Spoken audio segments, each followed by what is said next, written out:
The Ashford Hall Rules. I don't remember the first time I died. I remember the second time almost perfectly.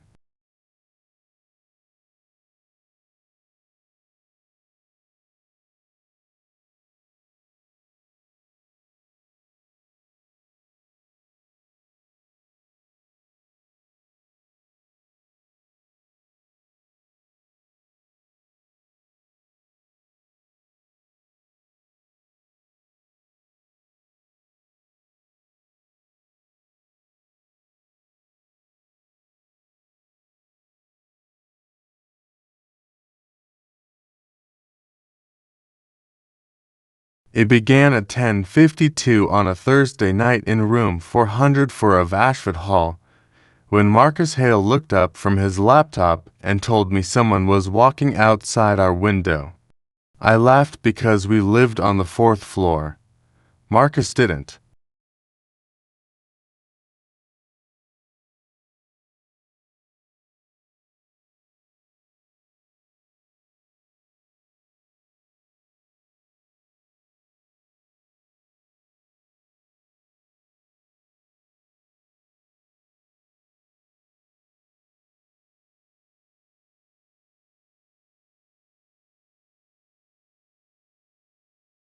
He sat very still on the edge of his bed, one ear tilted toward the glass. "There," he whispered. I listened. The radiator clicked behind my desk. A truck groaned somewhere beyond campus.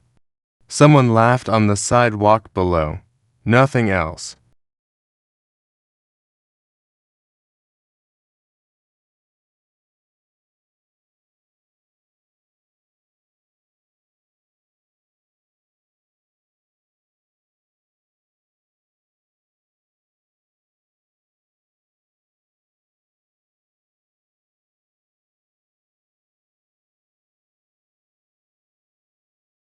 "Old building," I said. Marcus kept staring at the window. "Those aren't pipes. You say that every night. And one night you're going to stop saying I'm crazy." "I never said crazy. You said clinically annoying. That was different."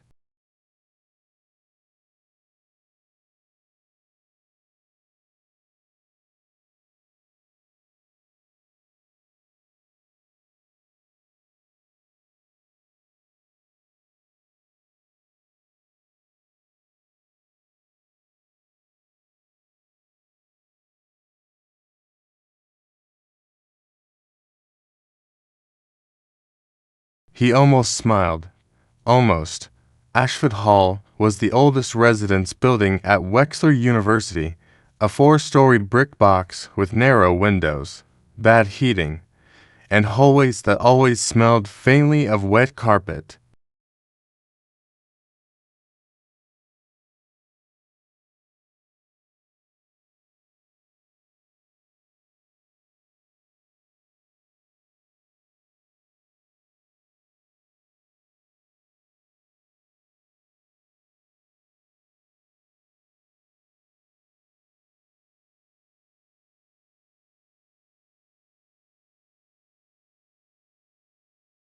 The university website called it historic. Students called it Ashtray Hall. Room 404 had 4 beds. Mine was against the wall beside the window. Marcus had the bed across from me.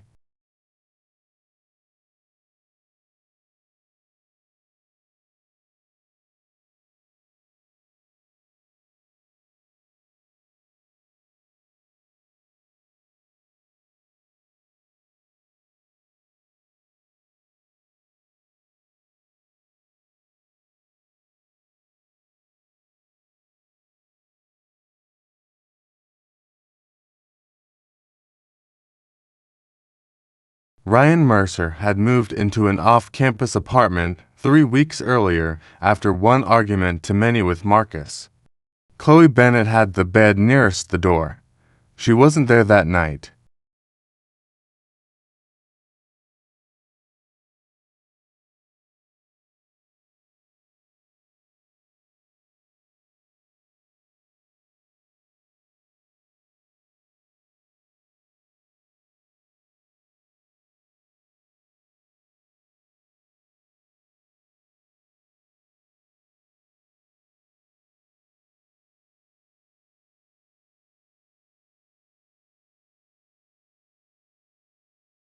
At 10:41, Chloe had put on her coat, checked herself in the mirror, and announced that she was going to see her boyfriend. Marcus had looked at the space beside her desk. "Turn that thing off before you go." Chloe glanced down.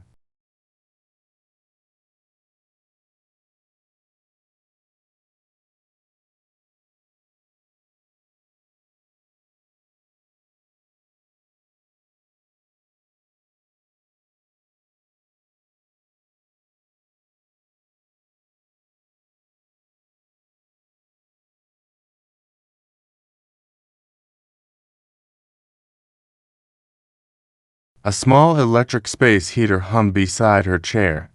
"It is off. It literally has a light on. I was about to turn it off, unplug it." Chloe rolled her eyes. "Dad, I'm 19. Cheap heaters start fires. So do candles."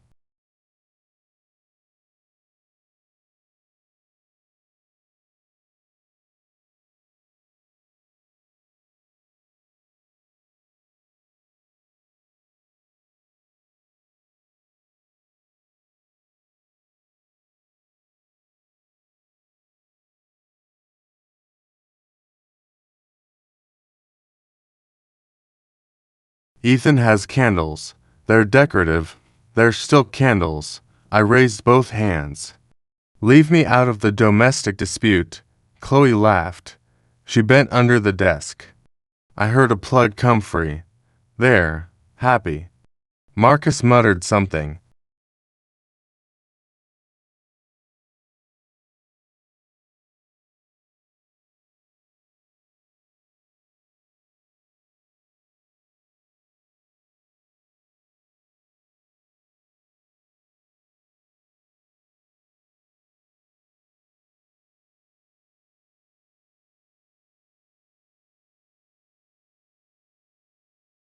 Chloe grabbed her purse. "I'm sleeping at Nate's. Try not to summon anything while I'm gone." She shut the door. 11 minutes later, Marcus was listening to footsteps outside our fourth-floor window. Then both our phones vibrated.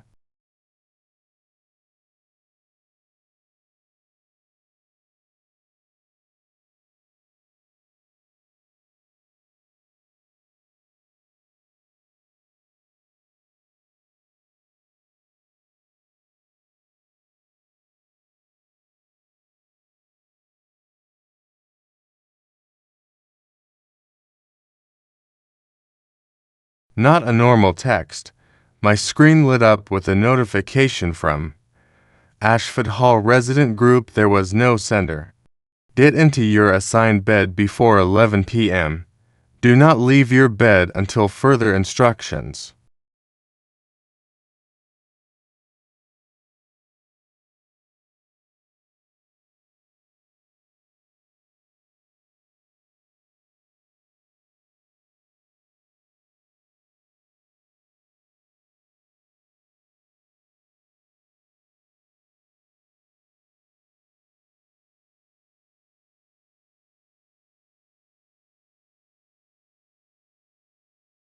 "Failure to comply will result in removal." I read it twice. What the hell? Marcus was already standing. "Get in bed." I laughed. He didn't. "Ethan, it's somebody screwing with the group chat. Get in bed." "Marcus, look at the time."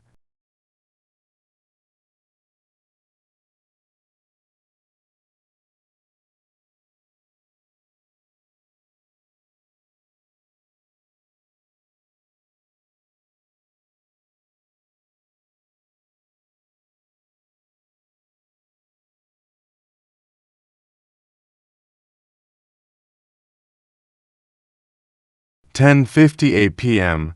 I opened the resident group. There were more than 200 members. Messages poured in. Who posted that? Is this an raw thing? LOL, removal from what someone wrote. Probably another fire drill. Another. At 11 at night.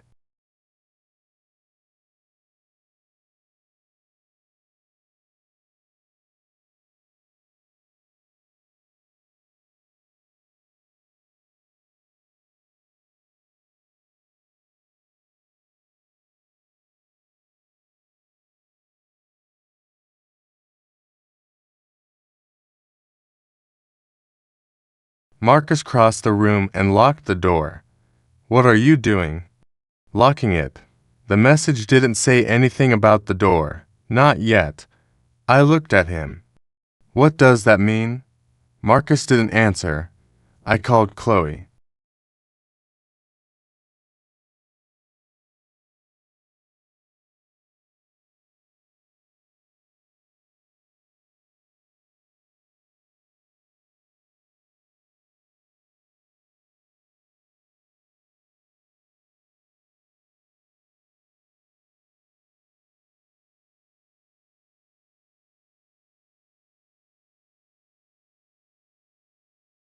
She answered on the third ring.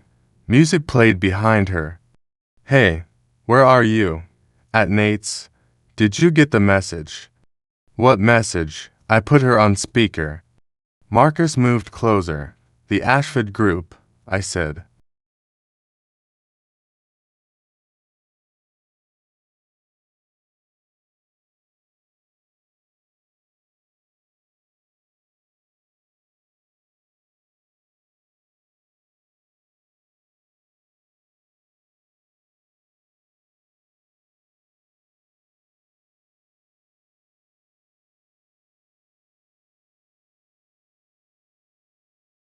Something about being in bed by 11. Chloe laughed. Oh my God, you two are actually scared. I'm not. Marcus said. Don't come back. She heard him. Excuse me. Stay at Nate's.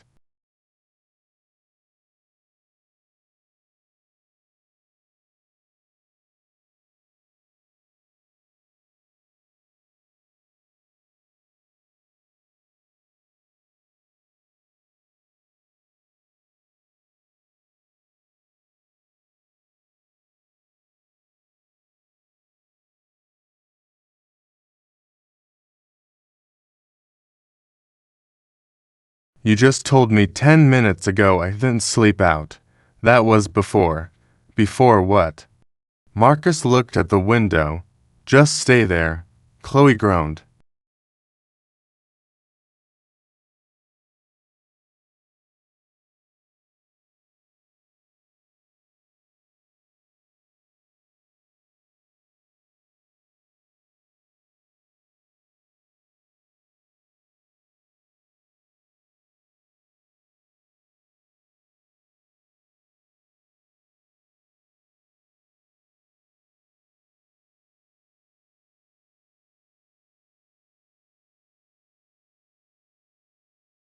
Tell Marcus I'm not walking across campus because some freshman learned how to spoof a housing announcement.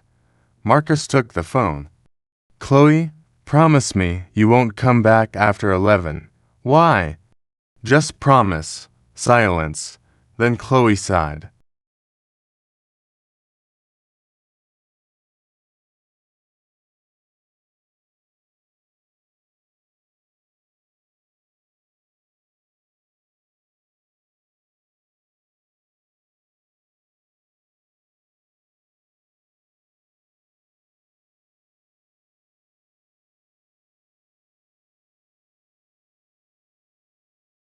Fine. Marcus relaxed slightly. Good. Good night. Psychos. She hung up. I looked at him. You're taking this way too seriously. Maybe. 10:59. Marcus climbed onto his bed with his shoes still on. I remained standing. He looked at me.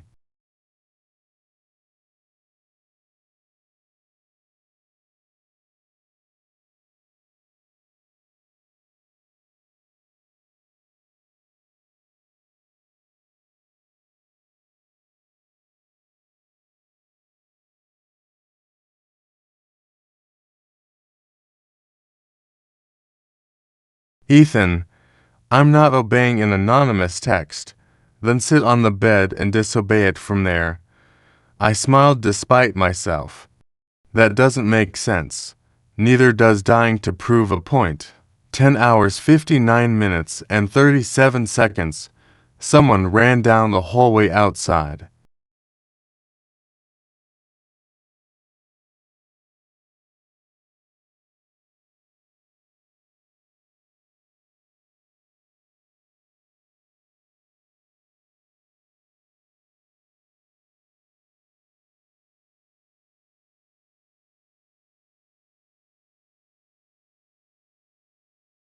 A door slammed.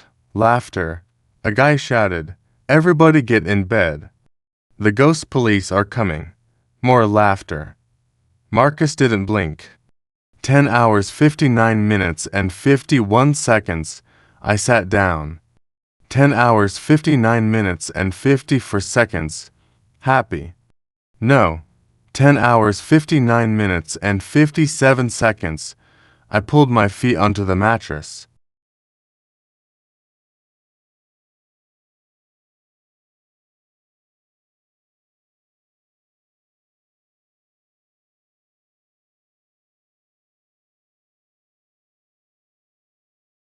At exactly 11 o'clock, Ashford Hall went dark.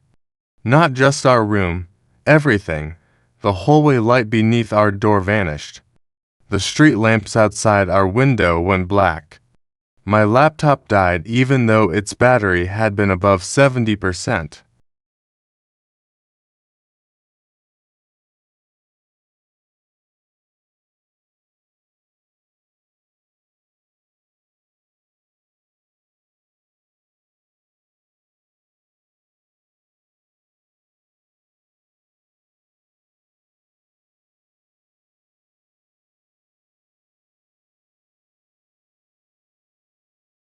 The radiator stopped. For 10 seconds there was absolute silence. Then someone screamed upstairs, a man's voice. One long, shocked scream that ended as if somebody had closed a hand around his throat. A second scream came from the hallway.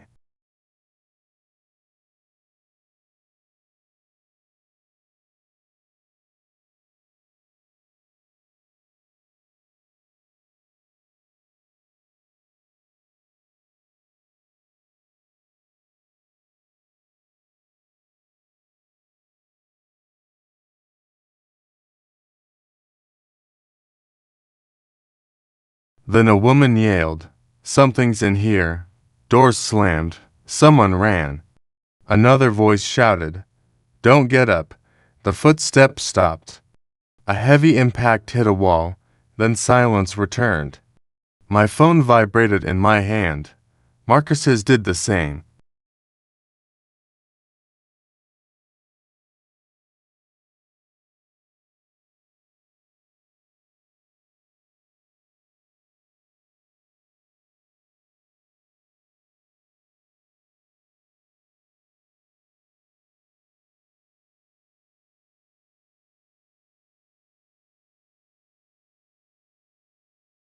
Seven messages appeared one after another.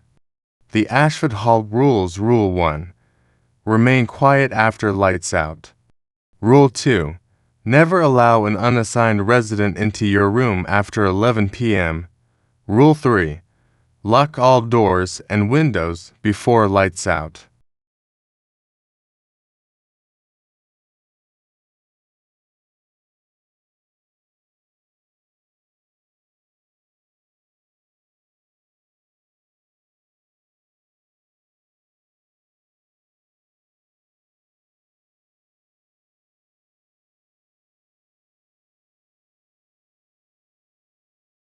Rule 4. After lights out, do not trust anyone speaking to you. Rule 5. If someone you know knocks on your door, verify that they are still alive before opening it. Rule 6. Never leave your assigned bed unless instructed.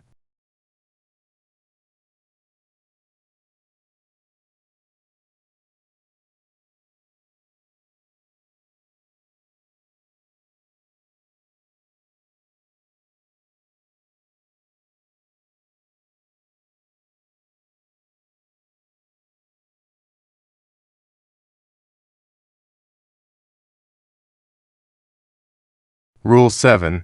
Following the rules will keep you alive until morning. I looked at Marcus. He mouthed, "Don't talk." For the first time that night, I agreed with him. At 11:04, somebody began walking down the hallway, slowly.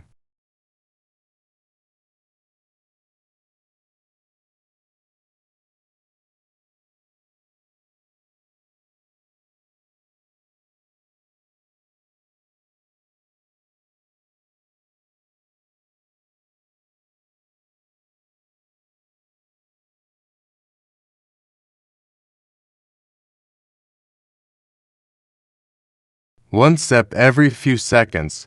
The footsteps stopped outside room 408. 3 knocks. A voice whispered something I couldn't make out. Nothing. The footsteps moved to 406. 3 knocks. Then 405. 3 knocks. Then hours. Knock. Knock. Knock.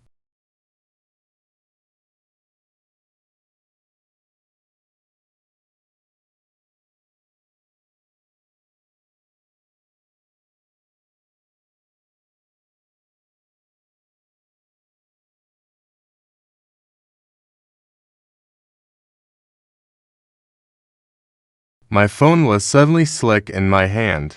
A girl's voice came through the door. Ethan, Chloe. I looked at Marcus. He shook his head. Ethan, open up. I stared at the door.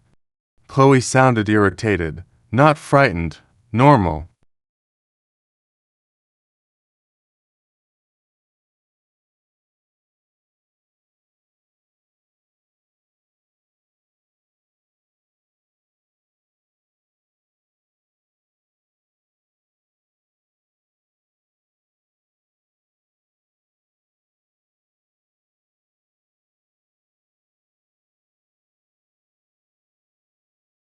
Exactly like Chloe.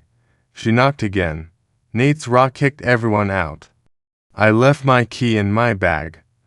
Marcus typed something and held up his screen. Rule 4, I typed back. She's real, he answered. That doesn't matter. Outside. Chloe sighed.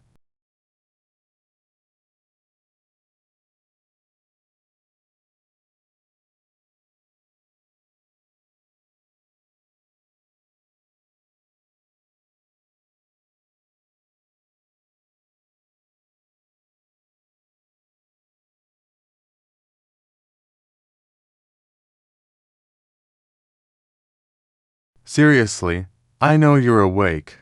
I opened our private group chat. Me, Marcus, Ryan, Chloe. I typed, Chloe, where are you? No response. Outside. Ethan. I called her. The call didn't connect. No service. I tried again. Nothing.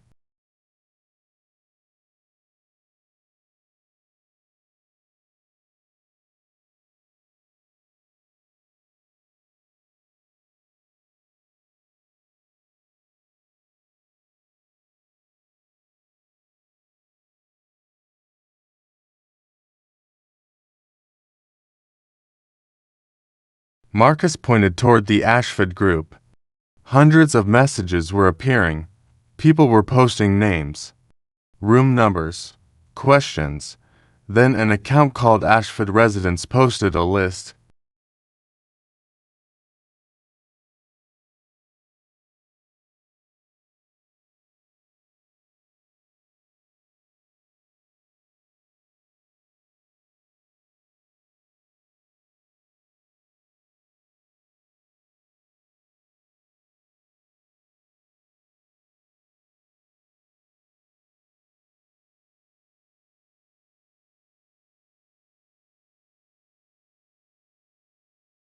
Removed residents Owen Price 3-1 to Melissa Grant 2-1 Derek Hall for 08 Chloe Bennett for 04. My stomach tightened. I read Chloe's name again. Outside the door, she whispered, Ethan, it's freezing. Marcus typed, don't.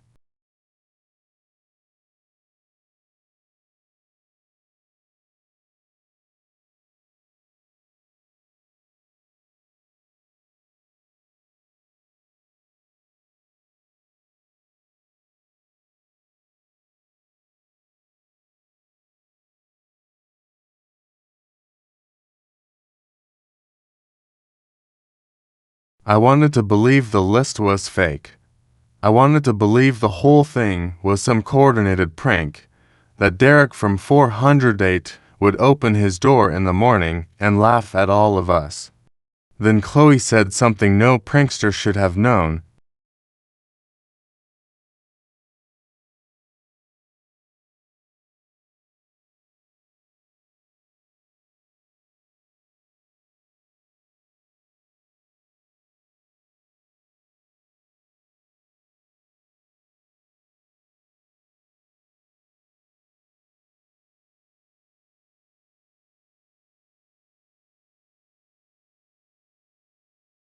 Remember Lake Warren? I stopped breathing. The summer before sophomore year, Chloe, Ryan, Marcus and I had driven to Lake Warren at 2 in the morning because Ryan had just broken up with his girlfriend and decided he needed to swim somewhere illegal.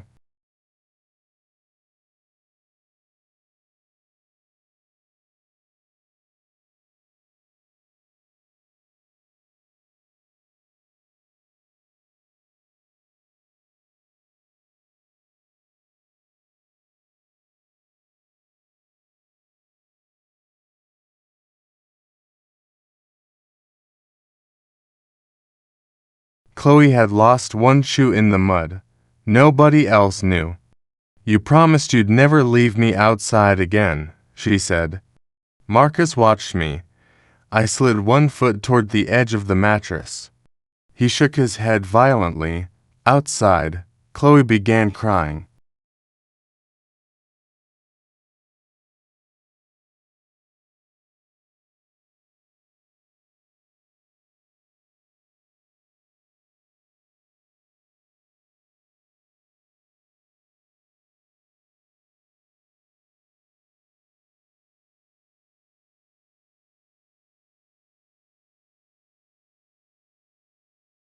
Not theatrical crying.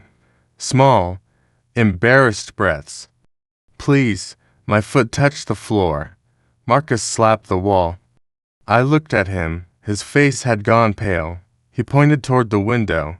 Tap, tap, tap. We both turned.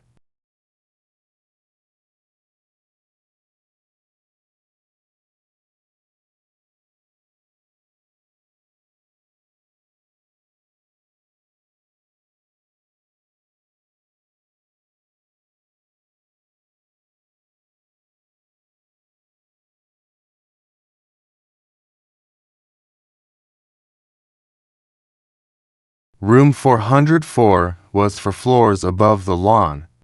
Chloe stood outside our window. Her palms were pressed against the glass. Her hair covered most of her face. She wore the same coat she'd left in. The same jeans. One foot was bare.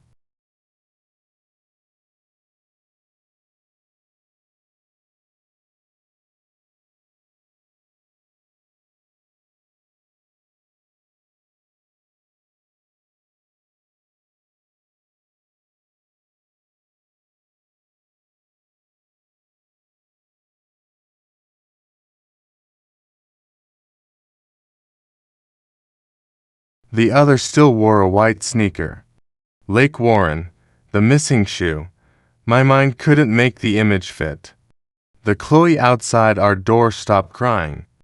The Chloe outside the window lifted one finger. Tap, tap, tap. My phone vibrated.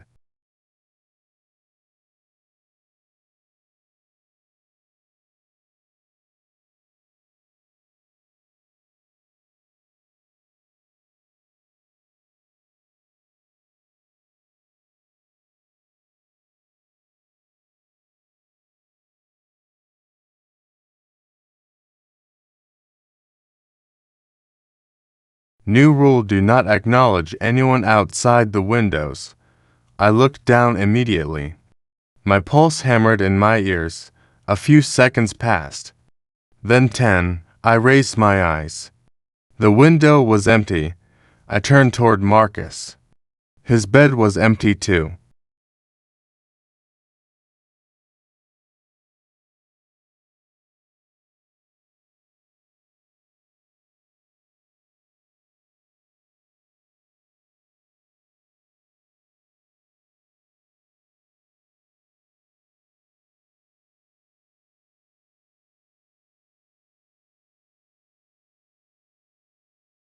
I almost said his name.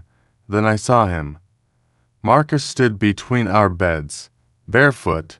His arms hung loosely at his sides. It's okay, he said. Rule 4. After lights out, do not trust anyone speaking to you. I didn't answer. Marcus smiled.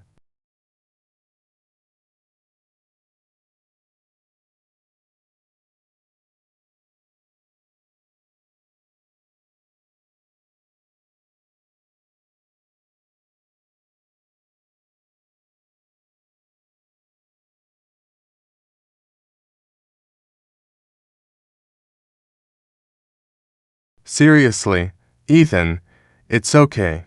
He took a step toward me. I got down, another step. Nothing happened. I looked at his bed. Empty. See, he was almost close enough to touch me. The rules are fake. There were voices in the hallway now.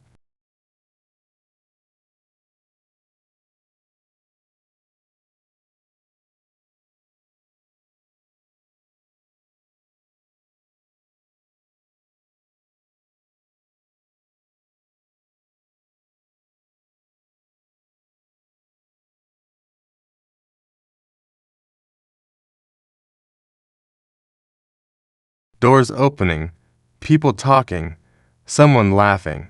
It sounded normal. Marcus tilted his head toward the door. Everyone's getting up. Maybe he was right. Maybe whatever had happened was over. Marcus stopped at the foot of my bed. Come on.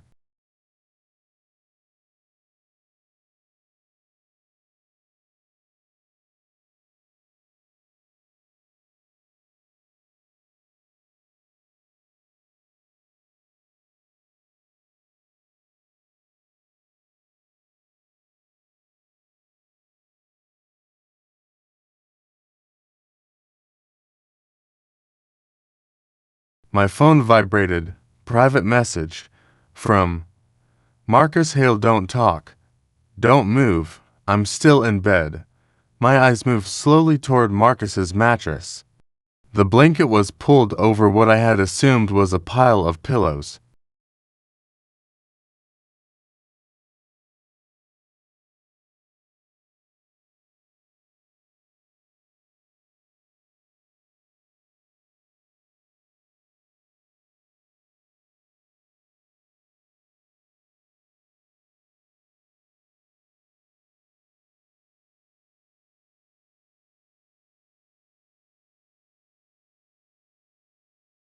A pale hand emerged from beneath it, holding a phone. The screen glowed. I'm still in bed.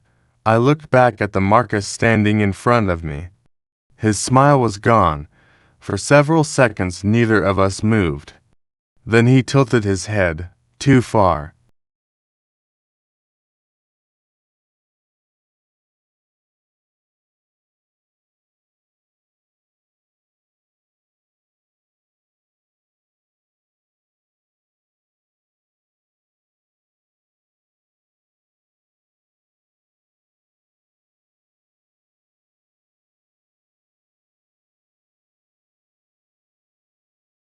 The movement was smooth, curious. Ethan, the voice came from his mouth.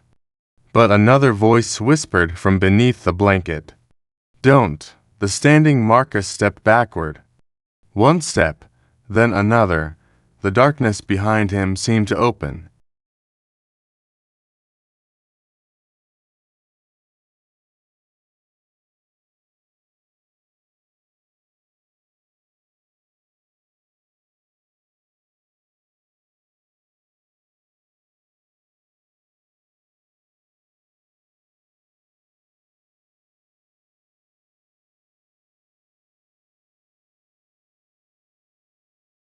He disappeared into it, not walked away, not hid. He was there, then he wasn't. The real Marcus threw off his blanket. He was sweating. What were you doing? I stared at him. What? Why were you standing next to my bed? I wasn't.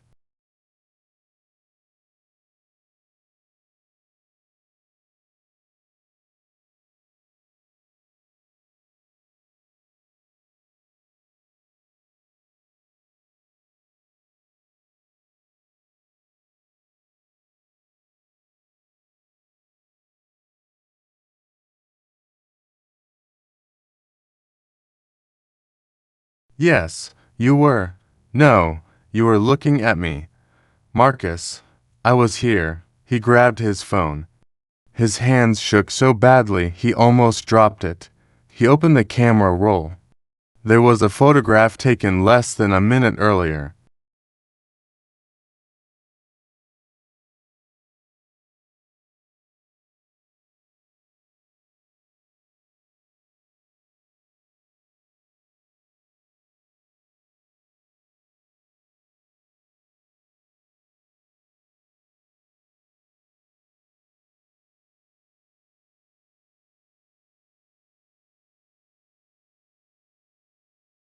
Marcus's bed filled most of the frame. I could see the shape of him beneath the blanket. My own bed was visible beyond it. I was sitting exactly where I remembered sitting. And behind Marcus's bed stood another Ethan. My face, my clothes.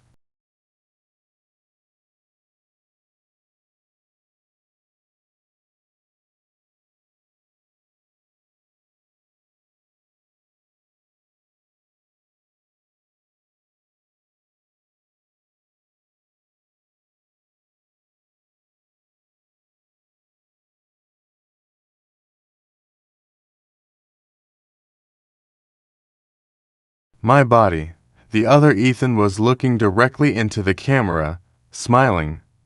Marcus whispered, "What the hell is happening?" I didn't know.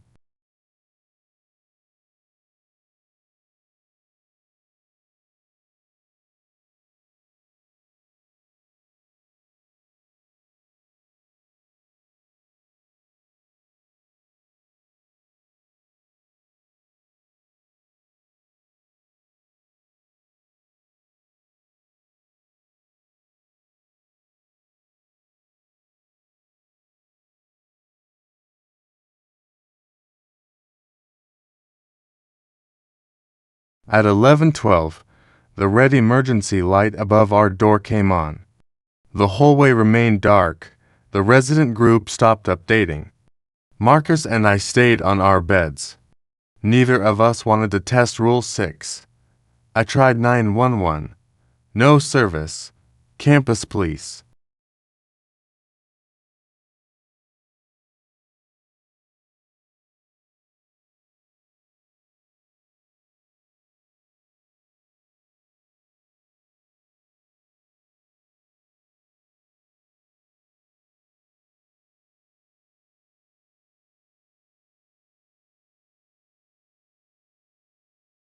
Nothing. Wi-Fi showed full bars. Google wouldn't load. Wexler's homepage wouldn't load. Instagram wouldn't load. Only the Ashford Hall resident group worked. Marcus opened his browser. Same.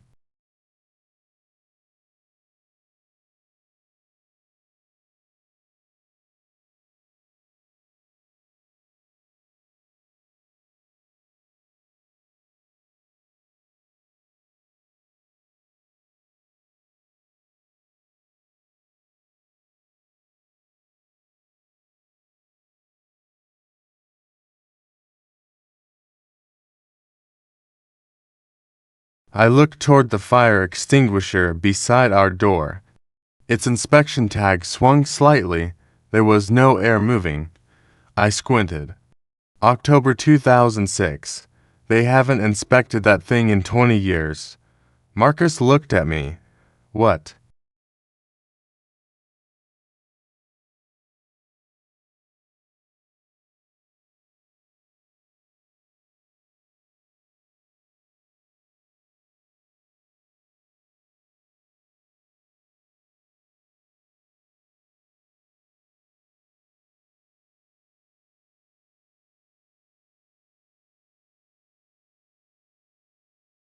The extinguisher. He stared. Ethan, what? It says August. I looked again. August 0-6. I rubbed my eyes. I swear it said 2006. Marcus didn't laugh. He didn't even tell me I was imagining things. That scared me more.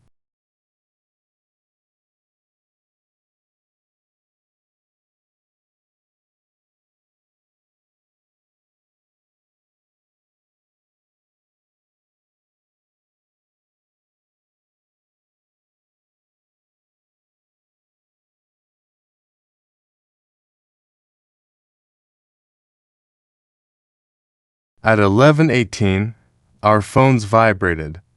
Unauthorized absences have been detected. Emergency fire safety inspection begins at 11:30 p.m.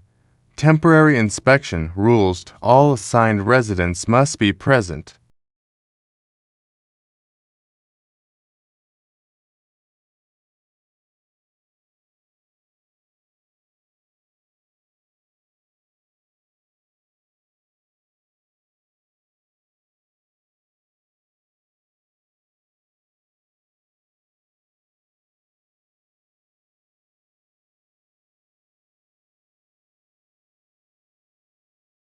Open the door only for the fire safety inspector. Unauthorized heating or cooking appliances are prohibited.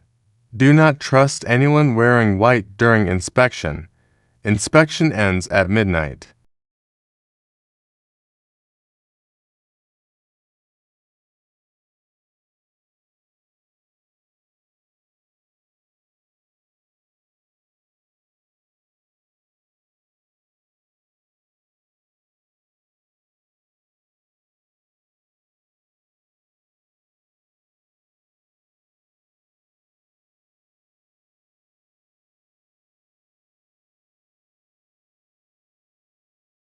All residents must be in their assigned beds when the bell sounds. Marcus read them twice, then looked around for assigned residents. I nodded. You, me, Ryan, Chloe. Ryan moved out.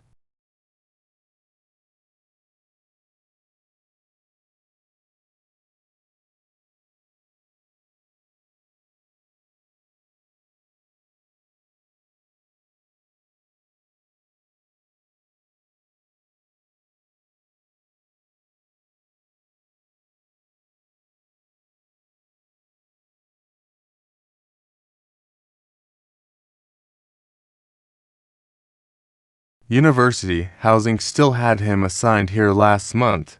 Chloe. Neither of us finished. Chloe Bennett removed. Marcus called Ryan. Nothing. Again, nothing. I sent Ryan a message. Get to Ashford 400 for now. Delivered.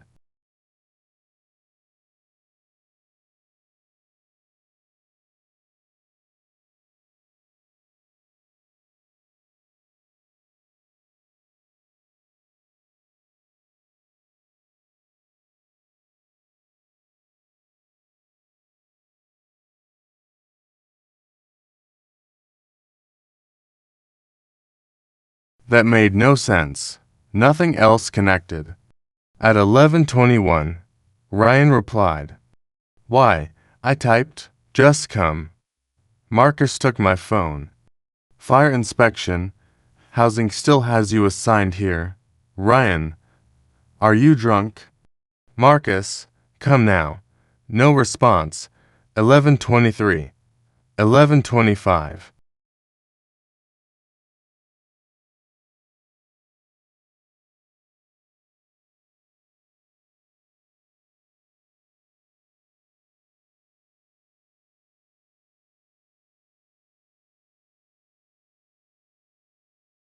"11:27.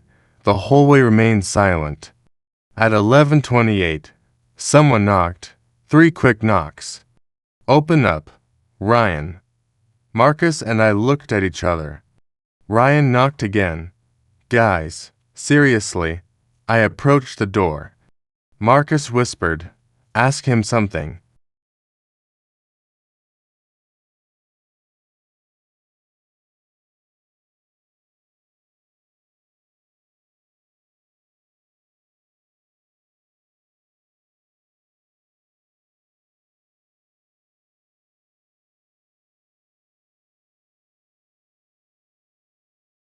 I stood behind the lock.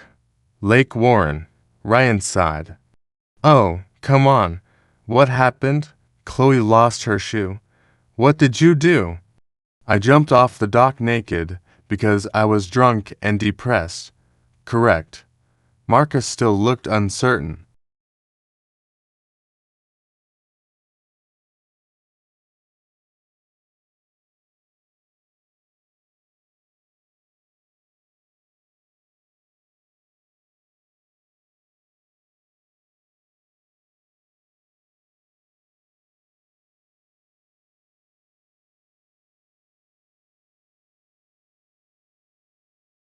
Ryan continued.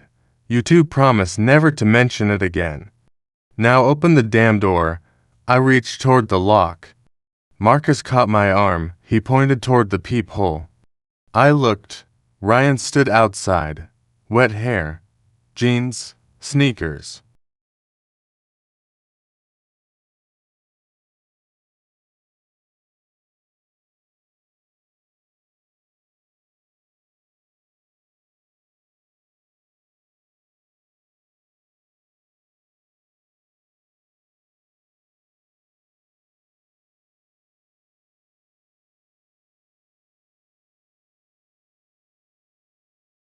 and a white Wexler University hoodie. Rule 4. Do not trust anyone wearing white during inspection. Take off your hoodie. What? Take it off. You've lost your mind. Ryan, he swore. Pulled it over his head. Threw it on the floor.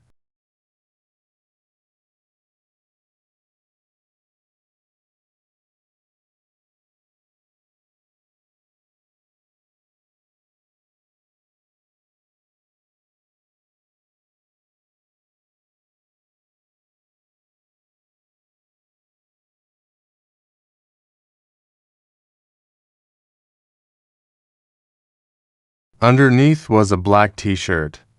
Happy. Marcus still didn't move. Ryan stepped closer. Marcus, you're the reason I moved out. If this is another one of your ghost things, I'm leaving. That sounded exactly like Ryan. I unlocked the door.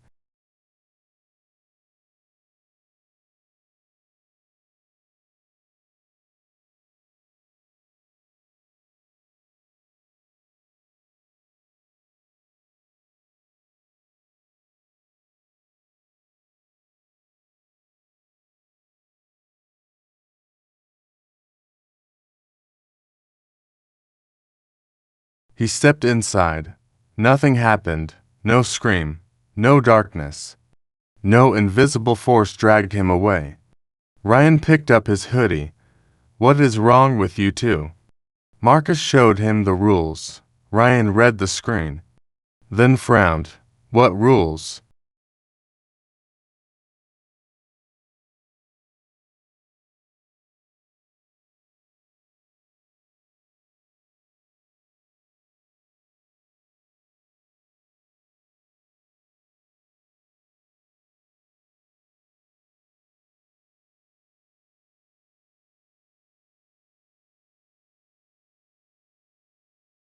These. I see your messages. The announcement. There is no announcement. Marcus held up his phone. Ryan's expression changed. You're both seeing the same thing. Yes. My Ashford group is dead.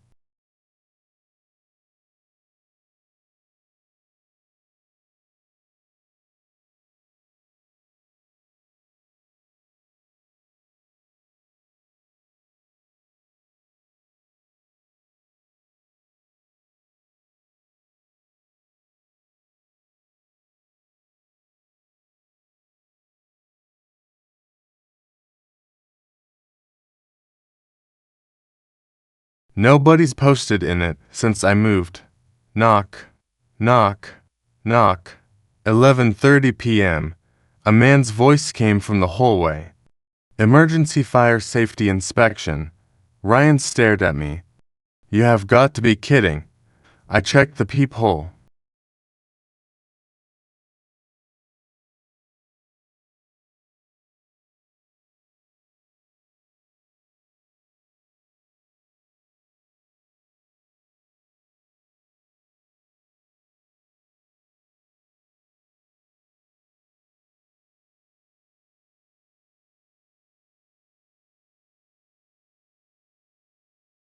A man in his late 40s stood outside. Gray slacks. Dark university jacket. Badge. Daniel Graves' residence life. I opened the door. Graves stepped inside. No smile. No greeting. Room 404. Yes. Assigned residence. 4.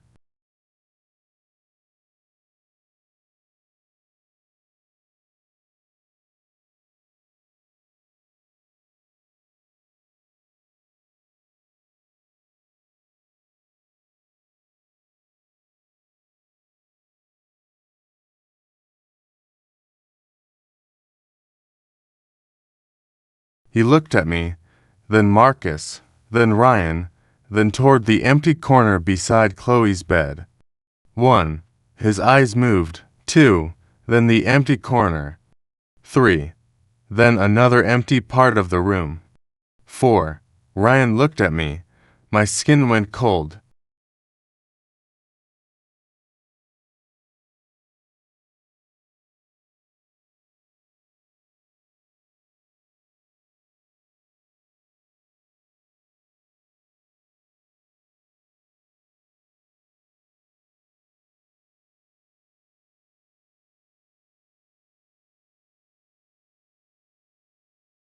Graves wrote something on his clipboard. Fire extinguisher. I pointed. He checked it. Window. Locked. Door. Functional. Cooking appliances. None. Heating appliances. Marcus shook his head. No. Graves walked to Chloe's bed.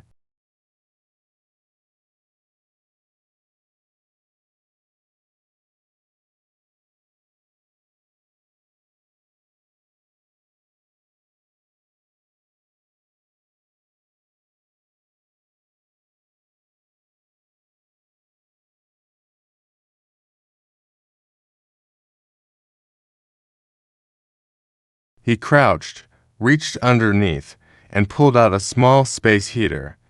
Cheap plastic, yellowed with age. The cord was blackened near the plug. I stared. That isn't ours, Marcus said. I've never seen that. Ryan looked confused.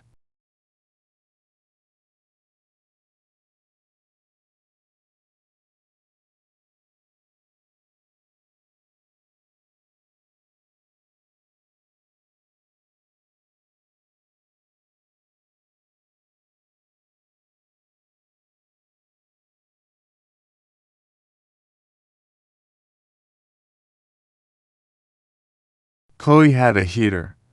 Marcus turned. No, she didn't. Yeah, she did? No, she bought it because this place was freezing. Marcus backed away. No, Graves wrote, unauthorized heating appliance violation. What does violation mean?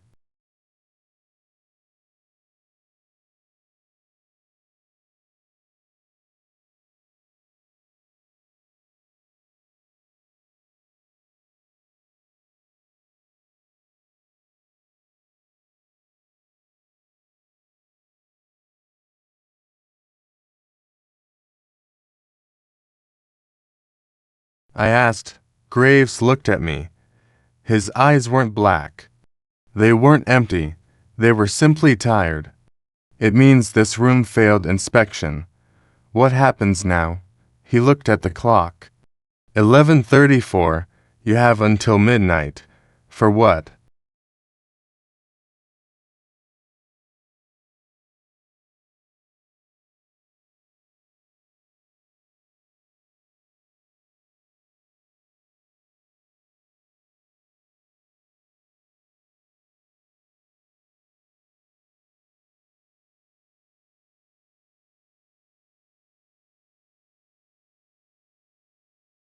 To remember. My skin prickled. Remember what? Graves slid the heater back beneath Chloe's bed. Then he walked out. I followed him to the doorway. Wait. His clipboard was angled toward me. I saw the line for our room.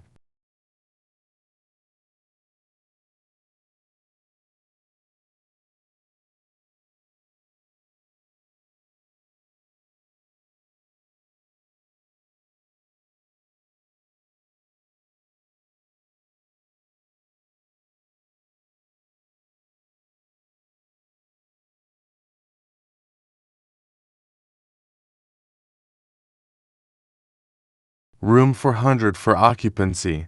To present. To absent I looked behind me.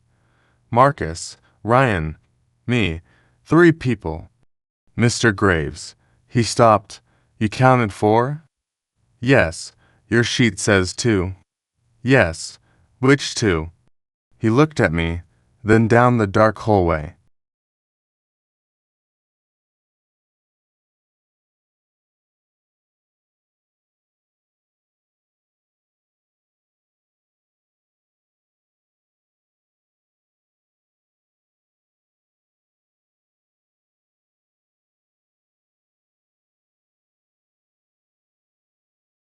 I can't tell you that. Why? Because you won't believe me until you remember. He walked away. I locked the door. Ryan was staring at Marcus.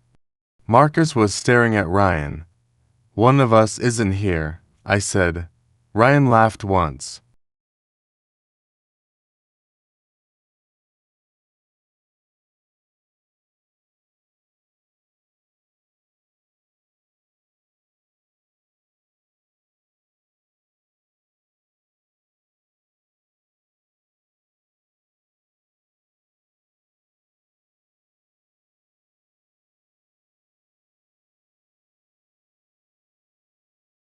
There was no humor in it. What does that mean? Graves counted to present. Maybe he's insane. He counted for out loud. Marcus pointed at Ryan. He's not supposed to be here. Ryan turned. Oh, fuck you. You moved out.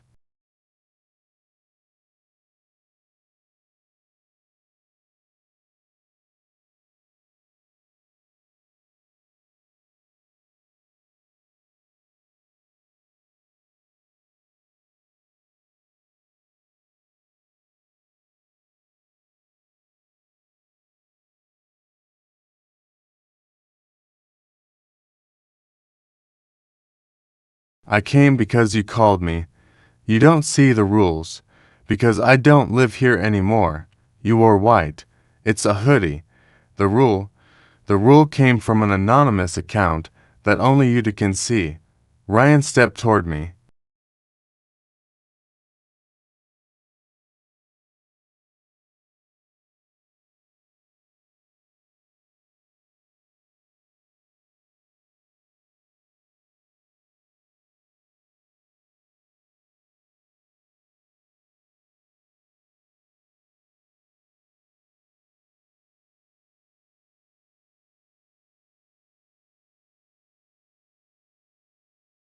Think about that, Ethan, Marcus said. Don't listen to him. Ryan ignored him. Who has been talking about ghosts for months? Marcus. Who told you to get into bed before anything happened? Marcus.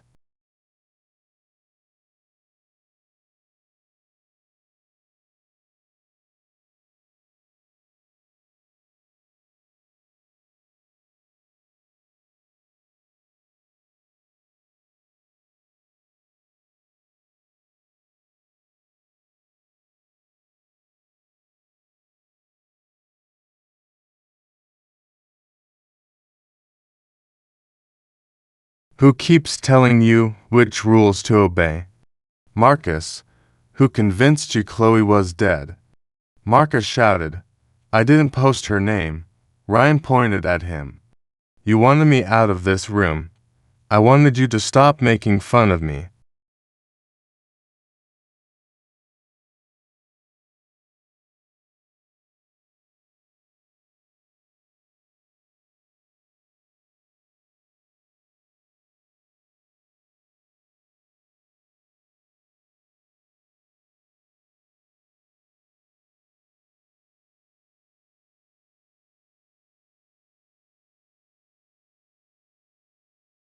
You stood over my bed at 3 in the morning.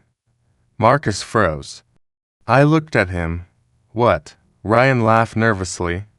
He never told you. Marcus said nothing. Ryan continued. 2 weeks before I moved out, I woke up and Marcus was standing beside my bed.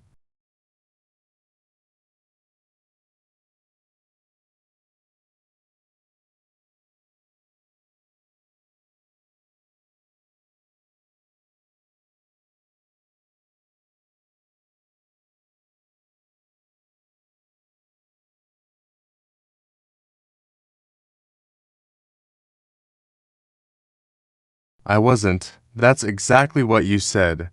My stomach tightened. Marcus looked at me. It wasn't me. Ryan shook his head.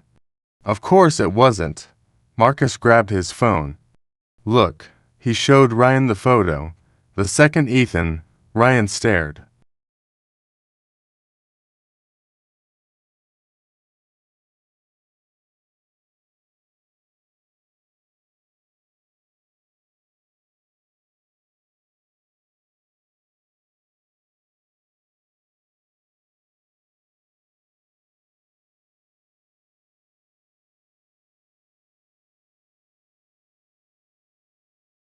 Zoomed in, looked at me, then Marcus.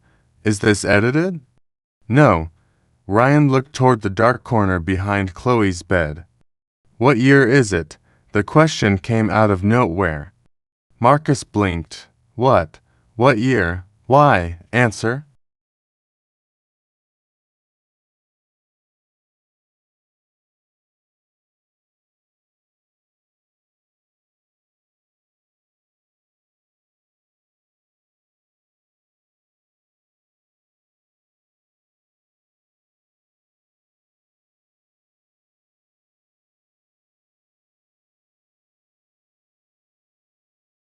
Marcus opened his mouth. Nothing came. Ryan frowned. Marcus, I know. What year? I know what year it is. Then say it. Marcus looked at me. His expression changed. He wasn't afraid of Ryan. He was afraid of himself.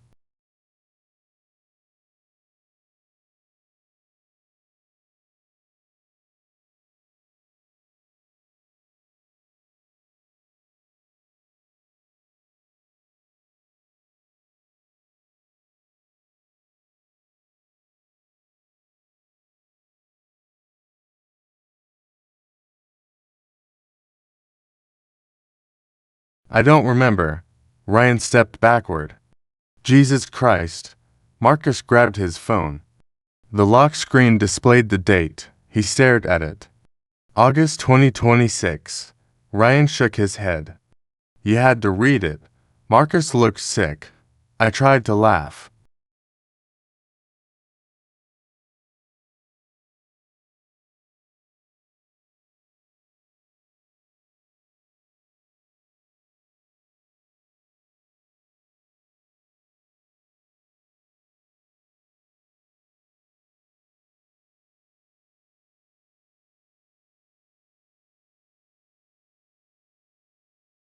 What's my phone number? Ryan answered. Marcus didn't. Birthday. Marcus answered immediately. March 7th. Last Christmas. Where was I? At home. Where? Marcus hesitated. I turned to Ryan. Where does my mother live?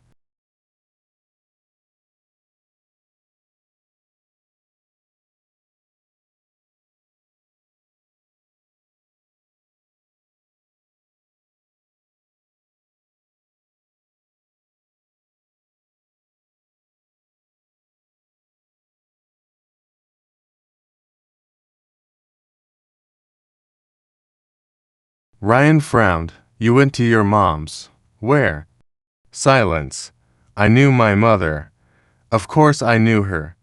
I tried to picture her kitchen. Nothing. Her face. Almost. Then it slipped away. I opened my contacts. Mom, I didn't recognize the number.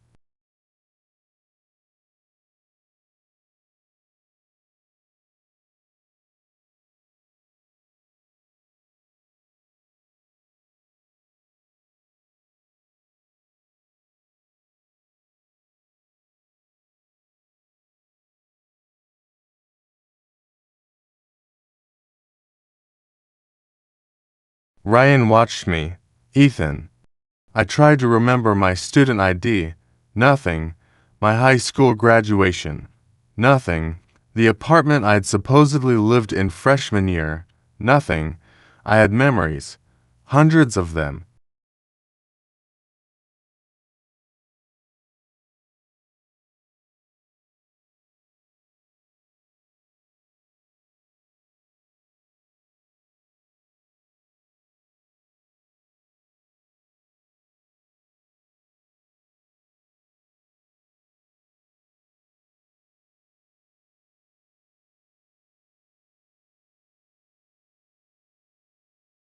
But when I pushed at their edges, they dissolved. Ryan whispered, "What the hell are you two?" The fire alarm chirped once. All three of us jumped, then silence. 11:43. Marcus sat on his bed. I've dreamed this. Ryan looked at him. What?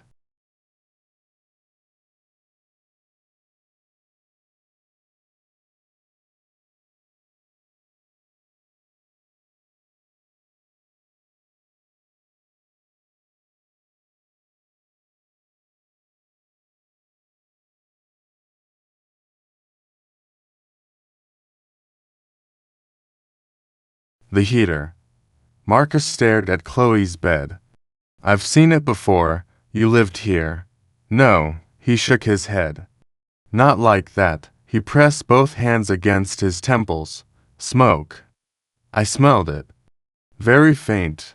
Burning plastic. Ryan sniffed.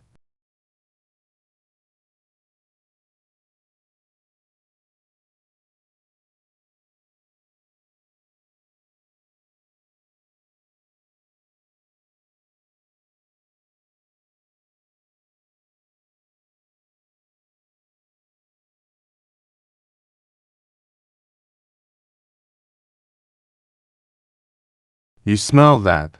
Marcus stood. Don't say it. Something's burning. The smell disappeared. At 11:47, Chloe sent a message. Our private group, Chloe, why won't you open the door? Ryan stared at my phone. You said she was dead.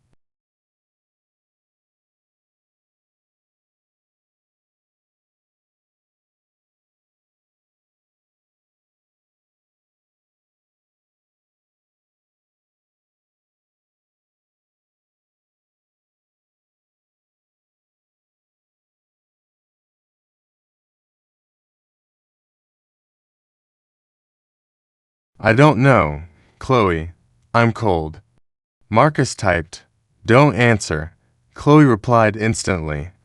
Marcus, you told me to unplug it. Marcus dropped his phone. Ryan went pale. I typed, where are you? 3 dots. Then, outside.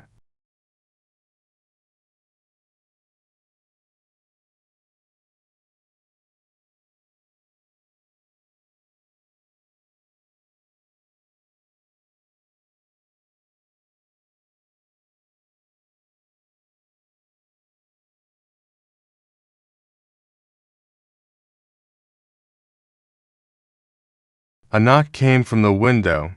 Tap, tap, tap. None of us looked. Chloe, you left me outside. Ryan whispered. She was at Nate's. Marcus said, was she? Yes. You remember that. Yes. What's Nate's last name? Ryan opened his mouth.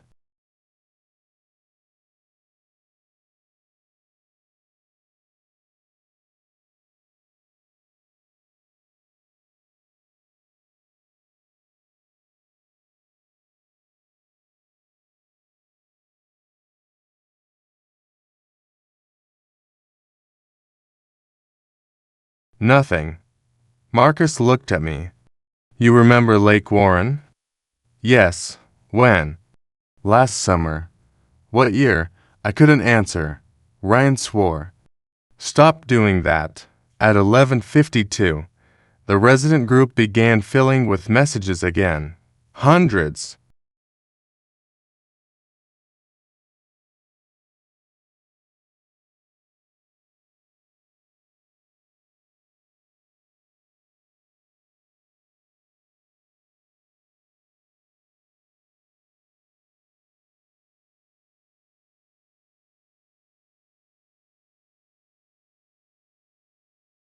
Too quickly to read.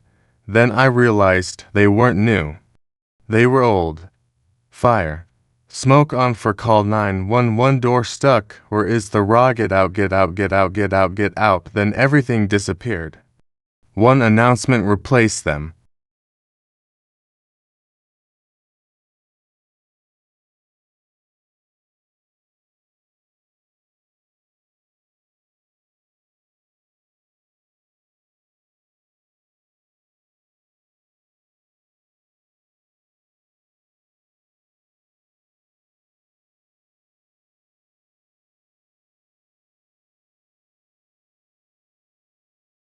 Return to your assigned bed. Midnight approaches. Ryan looked toward the empty bed that used to be his. I don't have an assigned bed. Marcus said. You do? No, I moved out. Then why is your bed still here? We looked.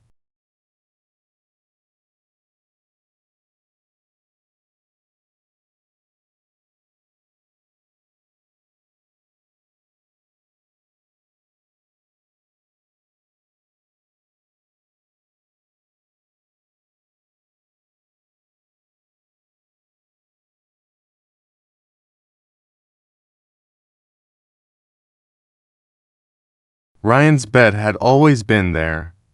I knew that. Except I suddenly remembered university movers carrying it away.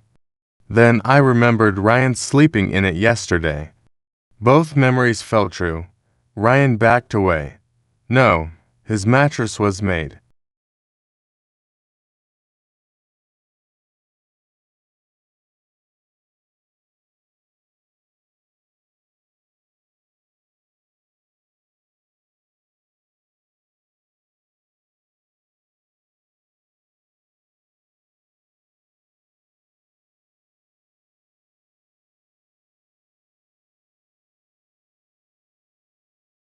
gray blanket, pillow, and on that pillow sat a phone. Not a smartphone, a silver flip phone. Ryan stared. What is that? The small blue screen lit. One new message. He picked it up. The plastic was scratched, old.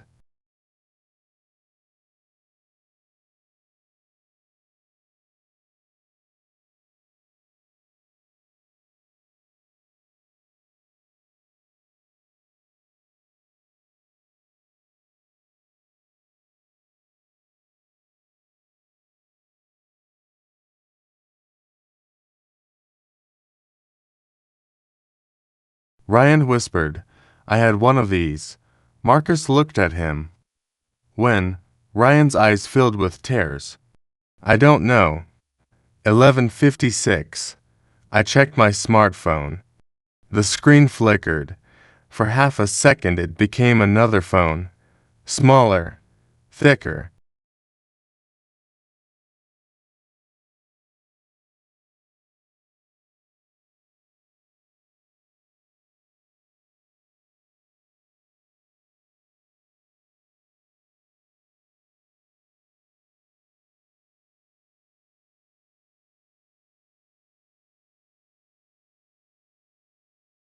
Buttons instead of glass. Then normal again.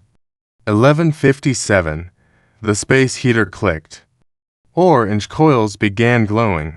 Ryan lunged toward it. It's not plugged in. The cord still lay loose on the floor. Marcus backed against the wall.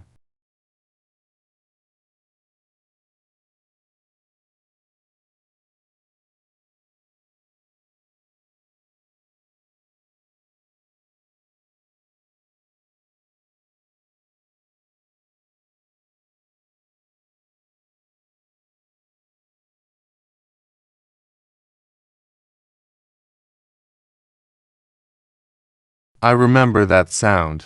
Marcus, I remember. What? He looked at me. The alarm didn't work. The heater glowed brighter. I grabbed it. The plastic should have burned me. It was ice cold. I threw it into the center of the room.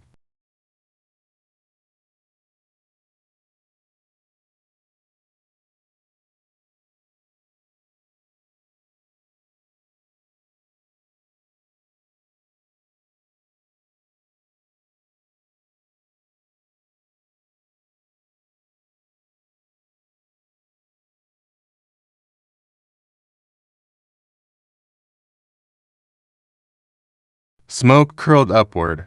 11:58. Our phones vibrated. Final inspection rule: all residents must be in their assigned beds when the bell sounds. Ryan laughed. A broken sound. Which bed? Nobody answered. He pointed at me.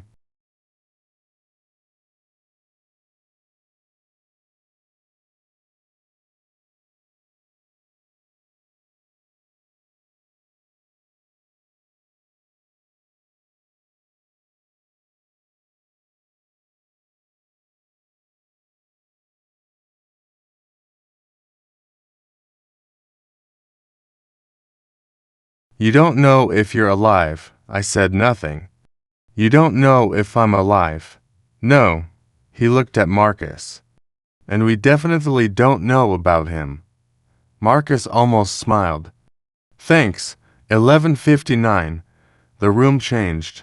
Not suddenly.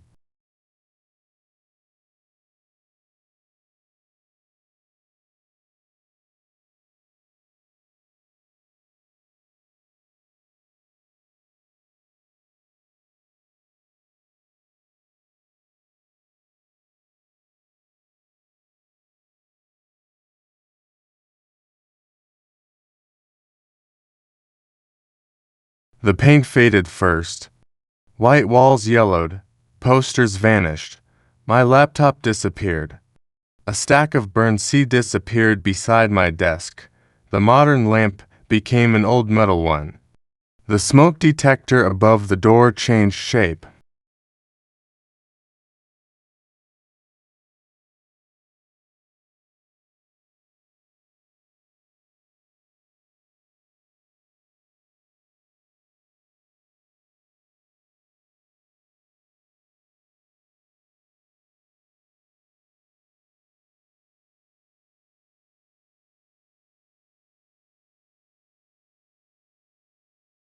Ryan's hoodie vanished. He wore a black t-shirt with a band logo I'd forgotten existed. Marcus looked younger, or maybe exactly the same. The heater's cord was plugged into a cheap extension strip beneath Chloe's bed.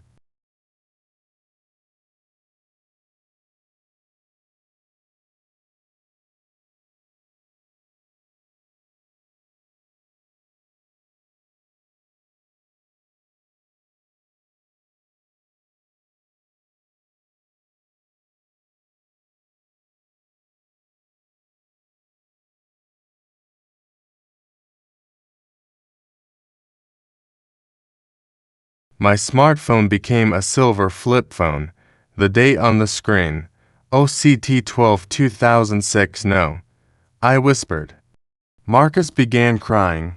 Ethan, the alarm sounded. Midnight. Everything burned.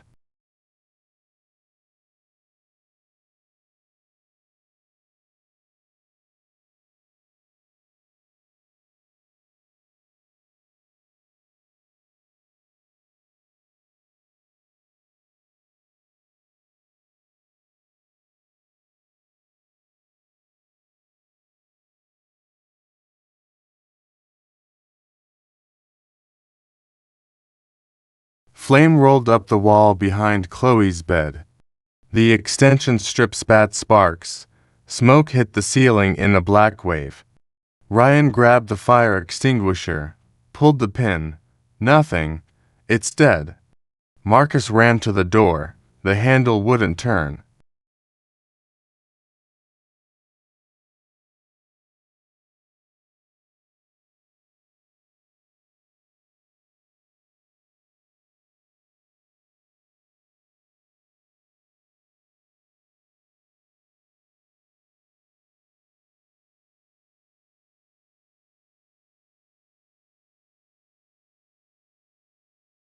Open IT. I'm trying. The hallway erupted with screams. The same screams. Exactly the same ones we'd heard at 11. A male voice upstairs. A woman shouting, "Something's in here." Someone yelling, "Don't get up."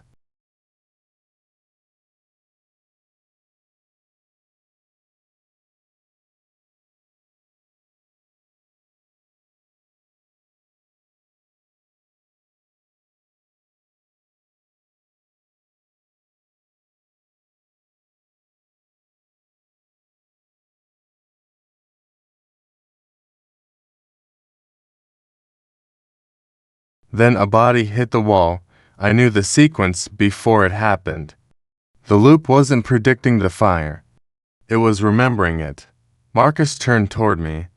His face blackened. I screamed. He looked at his hands.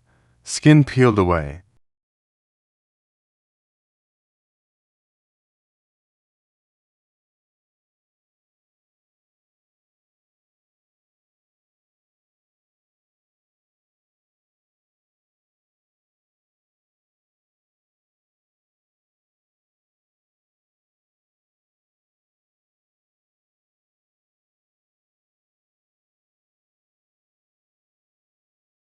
His shirt burned, but he didn't seem to feel it. Ethan.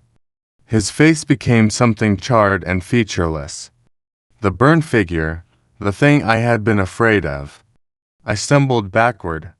Marcus reached for me. "Help me."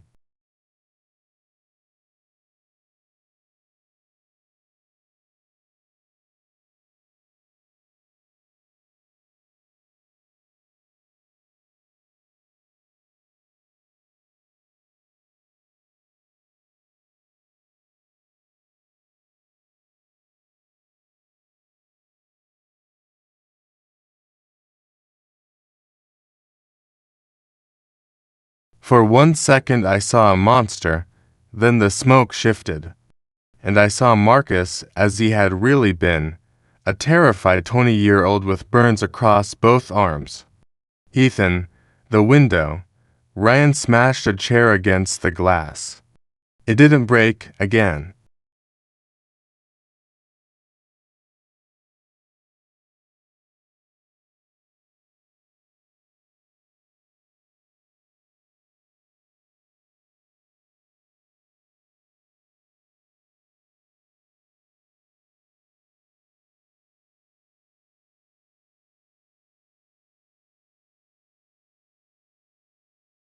Nothing. Smoke filled the room. I dropped low. Hallway. The door stuck. Ryan kicked it. Once, twice, the frame cracked. The door opened 6 inches. Smoke poured in. People ran past. Ryan forced it wider. Go. Marcus stumbled.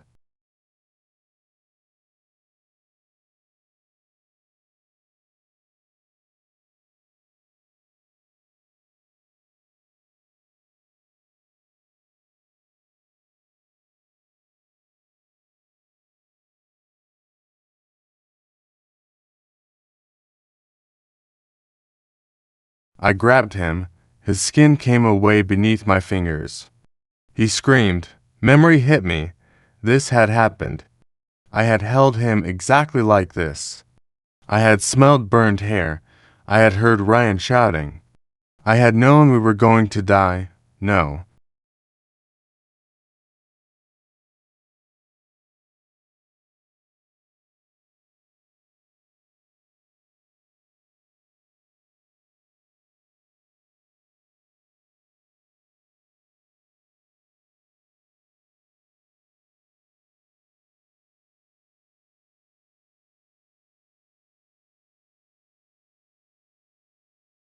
Marcus looked at me. You remember. I did. Not all of it. Enough. We entered the hallway. Flames crawled along the ceiling. Room 406 stood open. A girl lay near the door. Room 408 burned. The old carpet was black with smoke.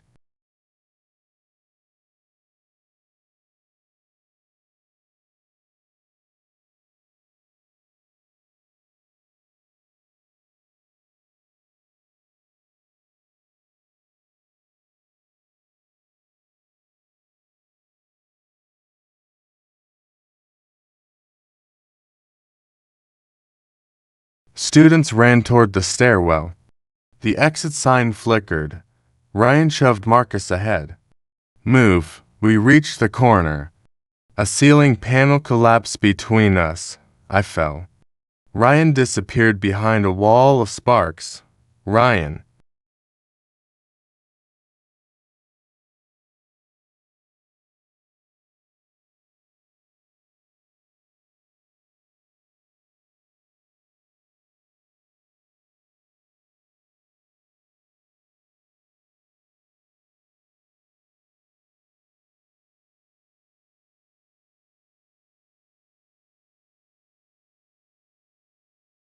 He appeared through the smoke.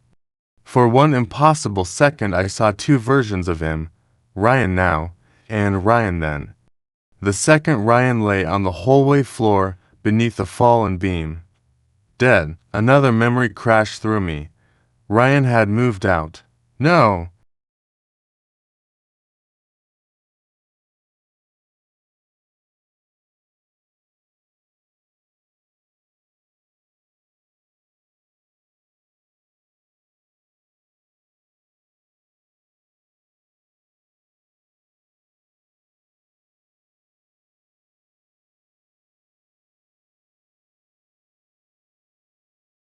Ryan had planned to move out.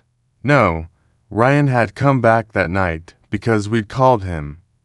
No, he had never left. The loop had been rewriting details, building a version of our lives that could survive beyond the night we died.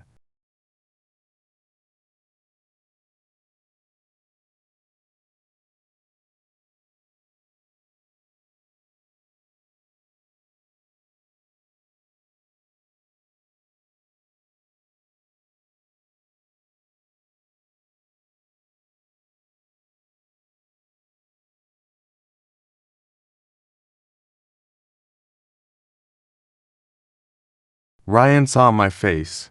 He understood. Go, come with me. I didn't make it. The words were calm, almost relieved. Ryan, I remember. The ceiling groaned. He smiled once. Tell Chloe it wasn't just her fault.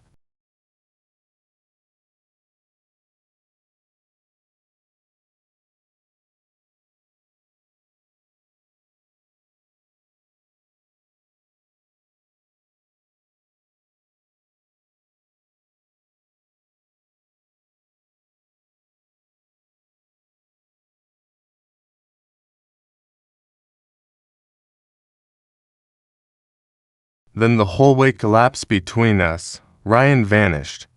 I dragged Marcus toward the stairwell. Halfway there, he stopped. I can't. Yes, you can. No, Marcus. He looked down. His legs were burned beyond recognition.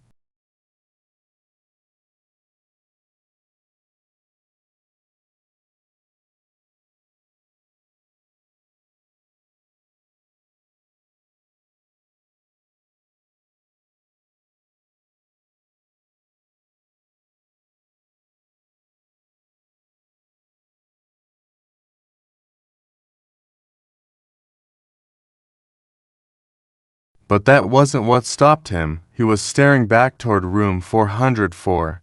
Through the open doorway, the room was untouched. Modern again, beds neat, phones glowing, the loop waiting. Marcus whispered, "This is where I always go back."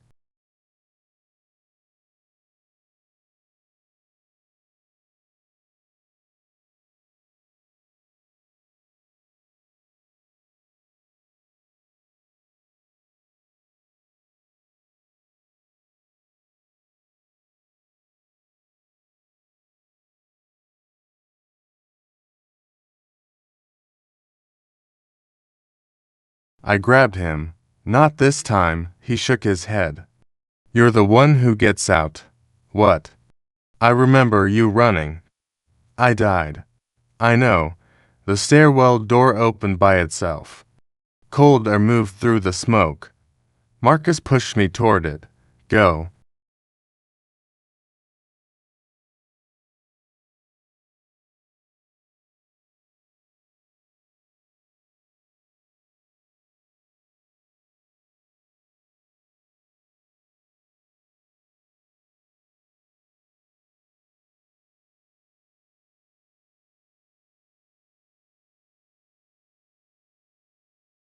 I held his arm.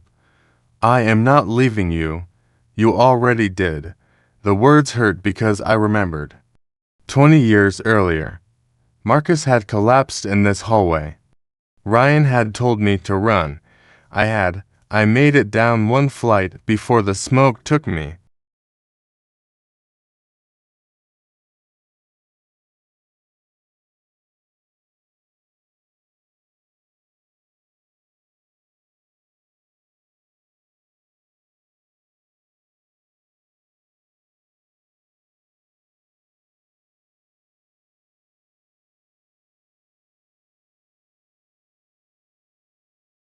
I hadn't saved anyone. I hadn't even saved myself. Marcus smiled through the burns. "Maybe that's why you're still trying." A shape appeared behind him. The other Ethan, my double, it stood in the smoke, watching.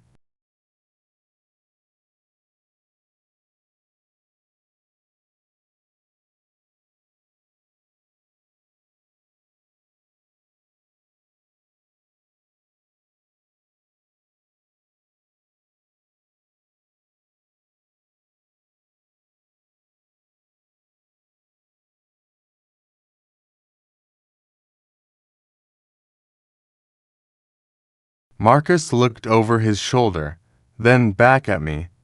"Go before it remembers you're dead." He shoved me through the stairwell door. It slammed shut. I pounded on it. "Marcus." No answer. Then, softly, "See you next time." I ran. 3rd floor.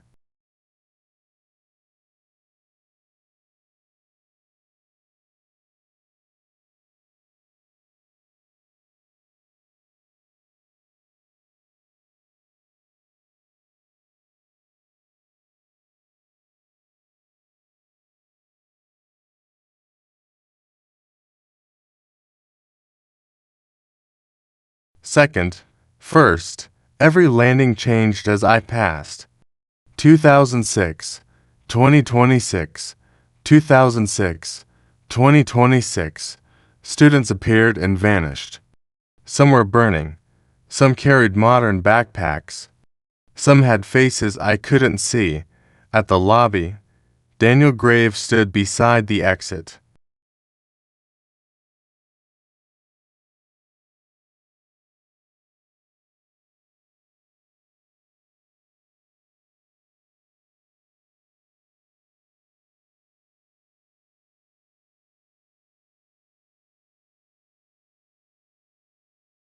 No clipboard now.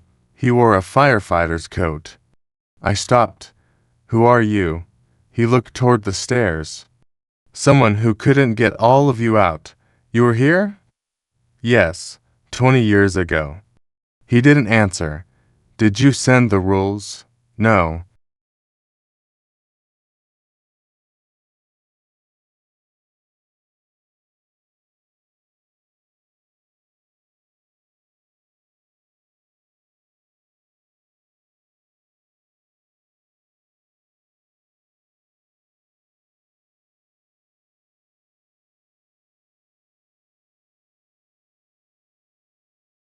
Who did? Graves looked around the burning lobby. Ashford remembers things badly. What does that mean? It remembers fear better than facts. Are the rules from the building? Some, some are from you. I stared.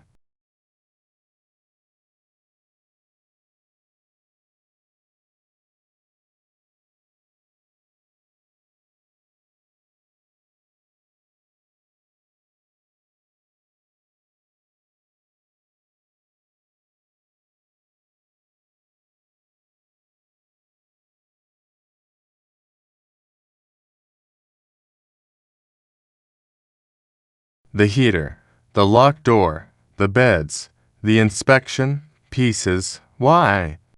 Because memory needs structure. The lobby ceiling cracked. Fire spread above us. I shouted. Which rules are real? Graves opened the front door.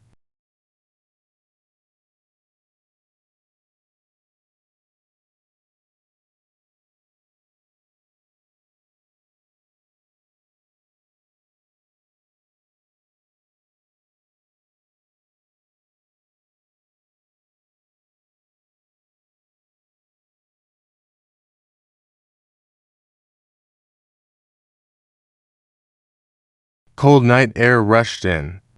The ones you choose before you know the answer. I hated him for that. I ran outside. Fire engines surrounded Ashford Hall.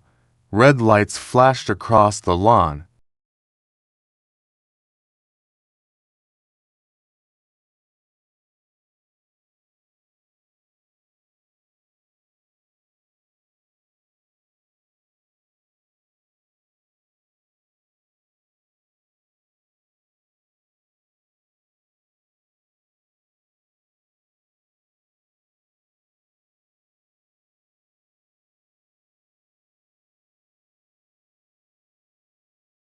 Students wrapped in blankets cried beside ambulances.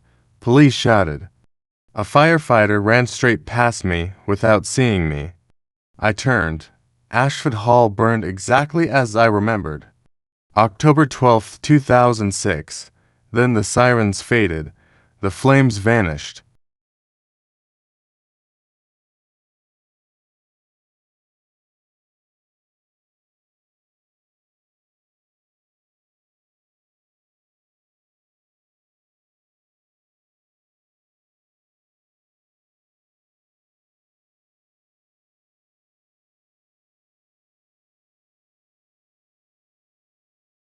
The fire engines disappeared. The world changed. Ashford Hall wasn't repaired. It was gone. In its place stood a landscaped courtyard and a low stone memorial. A woman stood beside it holding flowers. Early 40s. Dark coat.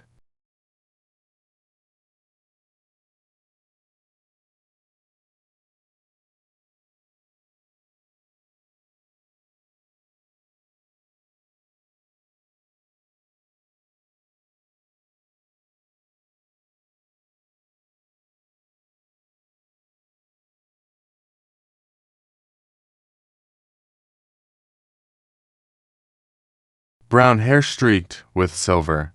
I didn't recognize her. Then she looked up. Chloe. Not 19-year-old Chloe. Not the girl outside our door. Chloe Bennett. 20 years later. She placed 3 white flowers against the stone.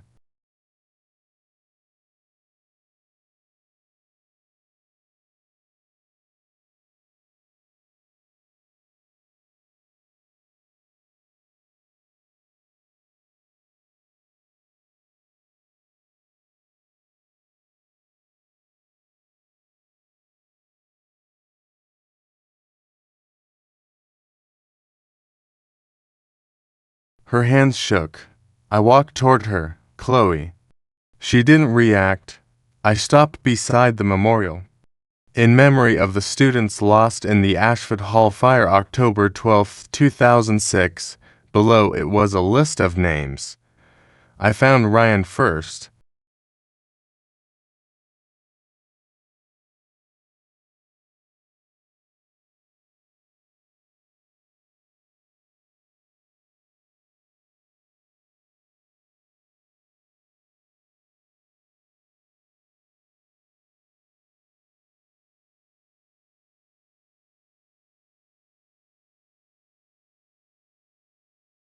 Ryan Mercer, age 21, then Marcus Hale, age 20. My eyes moved lower. Ethan Cole, age 20. I touched the letters. My fingers passed through the stone. Everything came back. Chloe complaining about the cold, the heater.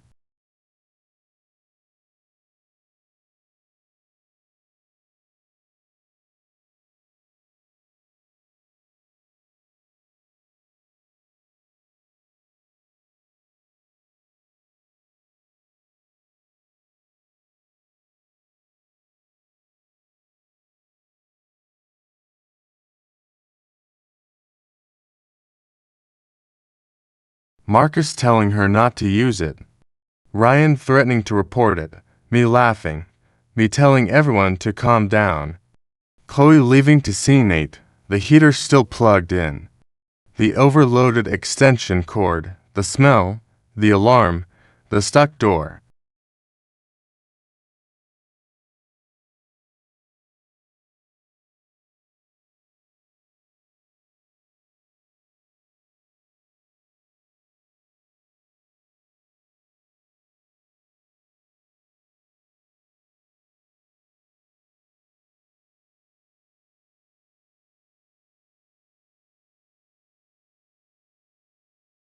Marcus burning.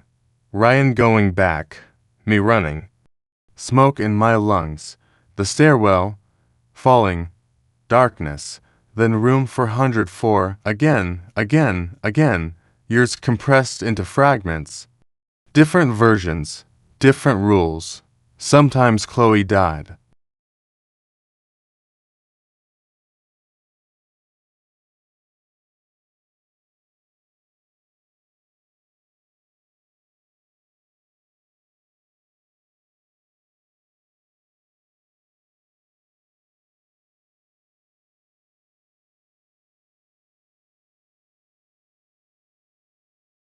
Sometimes Ryan moved out. Sometimes Marcus was the monster. Sometimes I was. Ashford wasn't replaying history. It was replaying guilt. Chloe knelt beside the memorial. I came back. Her voice was older, tired.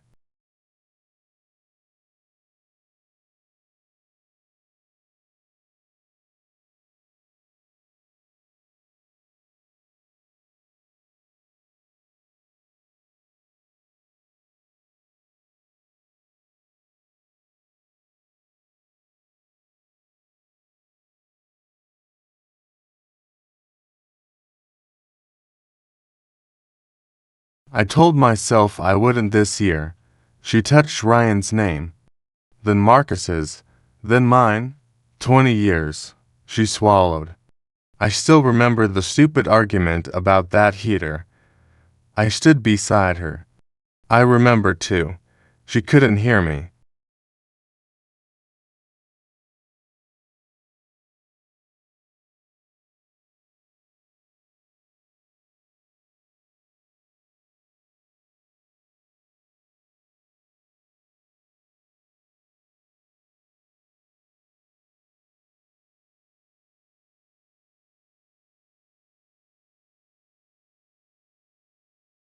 I unplugged it.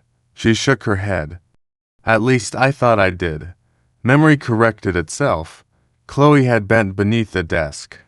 She had unplugged her hairdryer, not the heater. I was in a hurry. Tears ran down her face. Nate called.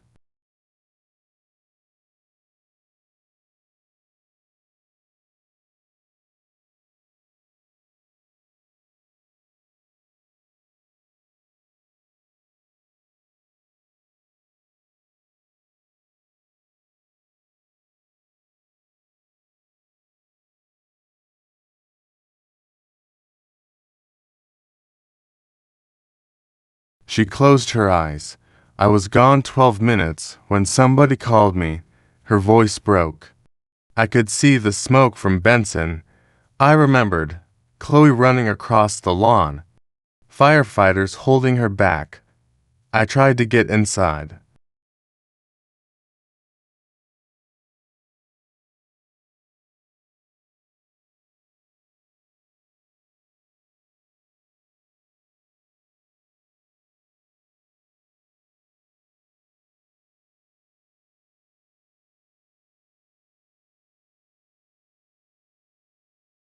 Her hands trembled. They wouldn't let me. She stared at the memorial. Everyone said it was an accident, a bitter laugh. Like that makes it better. I wanted to touch her shoulder. My hand passed through.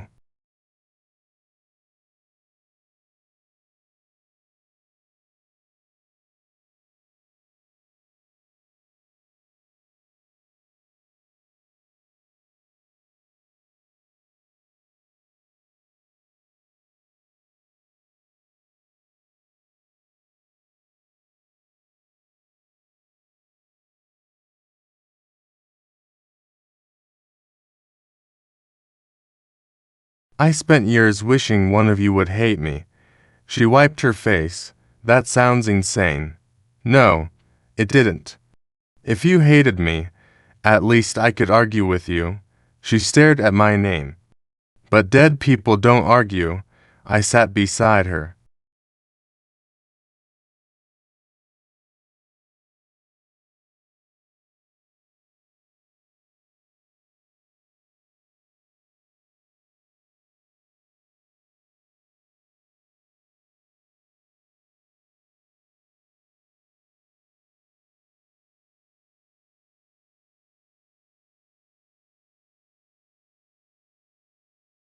Chloe whispered, "I'm sorry, Ethan, for 20 years." Maybe she'd said those words every October. Maybe some part of me had heard them every time. Maybe that was why the loop always brought her back to the door, not because she wanted in.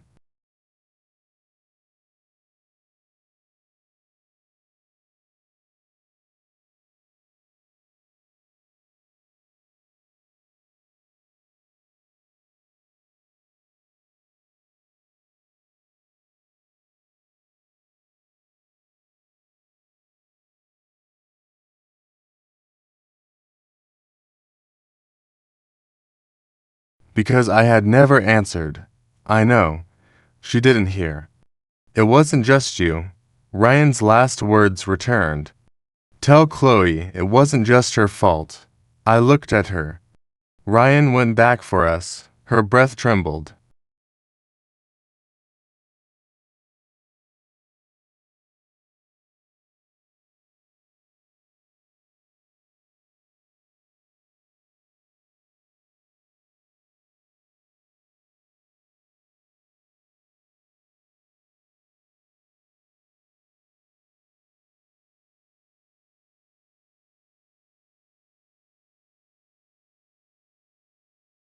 Marcus knew the heater was dangerous. I almost laughed. I made jokes because I didn't want another fight. I looked at my name. We all had one small thing we could have done differently. Chloe bowed her head. I said, I forgive you.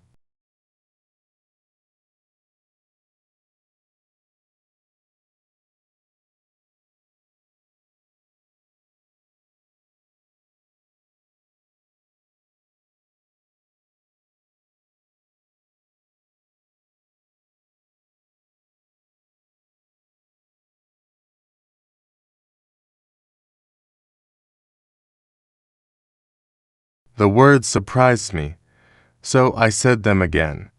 I forgive you. The fire alarm stopped. I hadn't realized it was still ringing somewhere behind the world until silence replaced it. Chloe looked up sharply.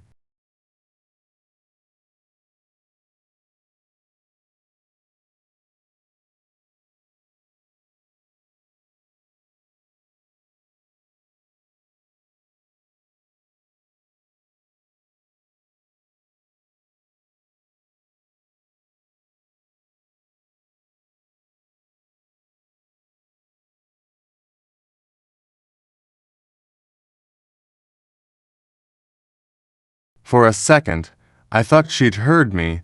A breeze moved across the courtyard. One of the flowers rolled away from the memorial. It stopped beside my shoes. Chloe stared at it. Then at my name, Ethan. My pocket vibrated. I reached inside.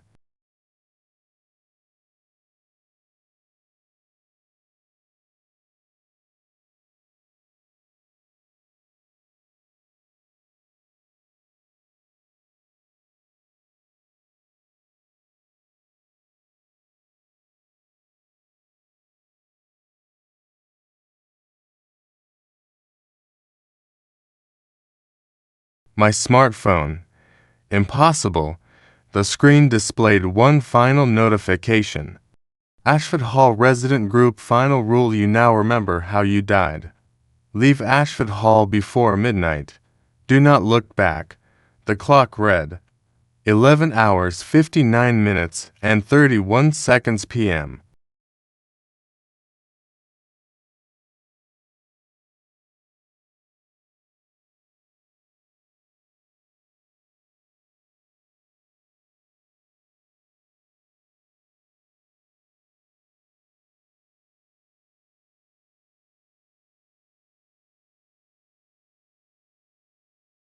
The courtyard disappeared.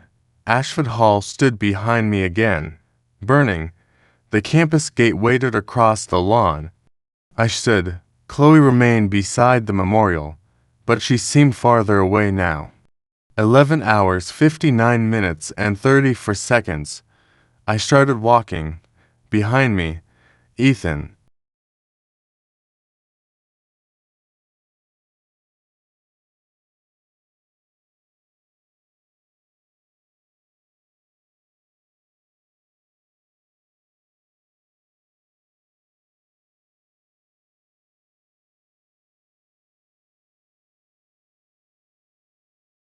Marcus. I stopped. His voice sounded normal. Not burned, not afraid, exactly like the Marcus who had sat across from me at 10:52.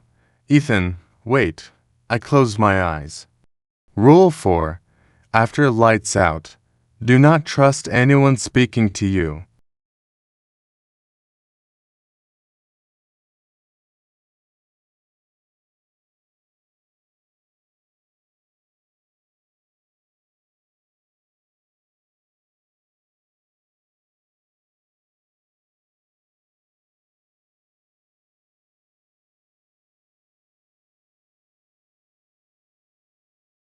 But the rules could lie.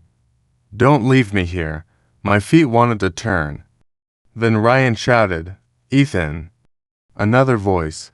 Chloe at 19, please. I walked faster. 11 hours 59 minutes and 42 seconds. The gate seemed farther away.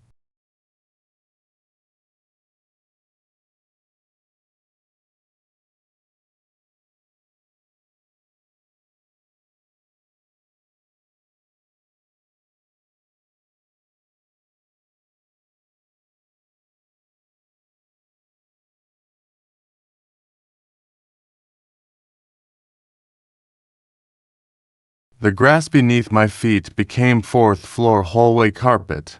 Smoke filled the air. Room 404 appeared on my left. Its door was open. Inside, Marcus sat on his bed, alive. Ryan leaned against the desk. Chloe stood beside the heater.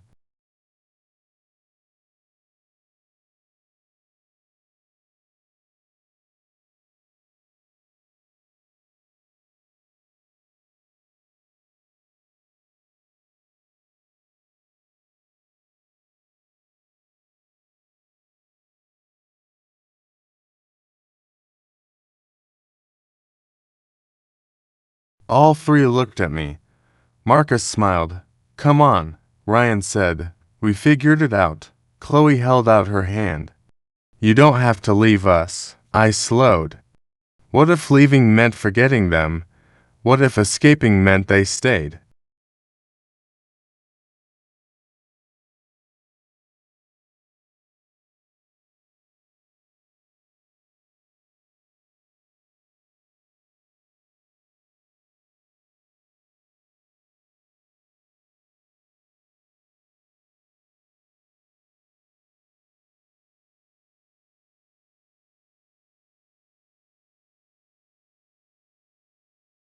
Marcus seemed to read the thought. We can try again. The room looked warm, safe, before the fire. Before guilt, before death. 11 hours 59 minutes and 49 seconds. My phone vibrated. No new rule, just a photograph.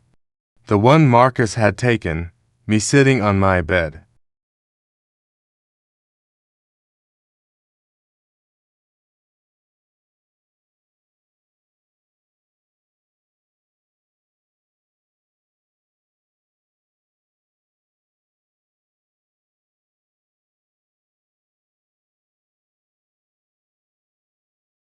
Another Ethan standing behind him. I finally understood the double.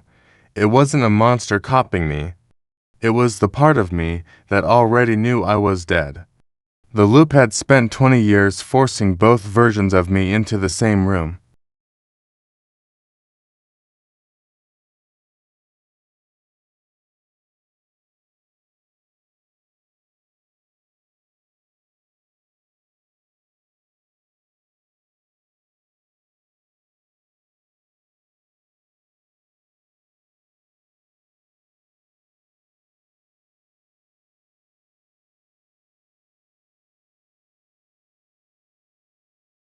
I looked at room 404. I remember you. Marcus's smile faded. I remember all of you. Ryan looked down. Chloe began to cry. I don't need another night. The hallway burned away. The gate returned. 11 hours 59 minutes and 54 seconds. I ran.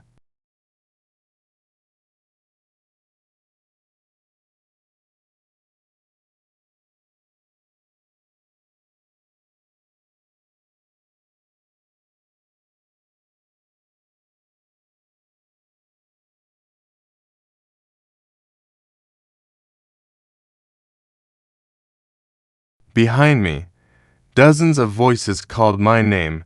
Students, friends, people whose names I'd forgotten. Some begged, some screamed, some laughed. Ashford Hall seemed to breathe behind me. 11 hours 59 minutes and 57 seconds. I reached the gate. Daniel Graves stood outside.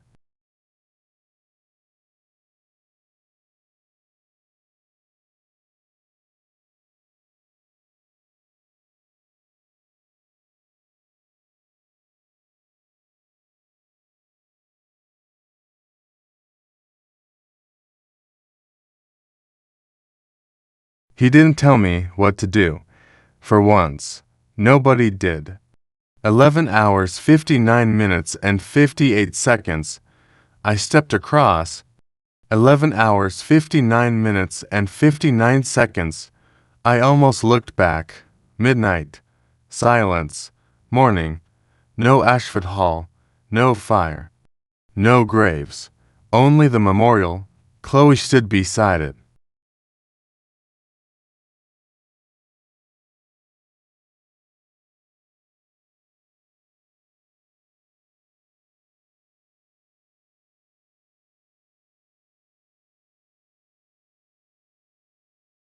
Sunlight crept over the campus buildings. She picked up her bag and walked toward the parking lot. Before leaving, she looked back once. Not at Ashford Hall.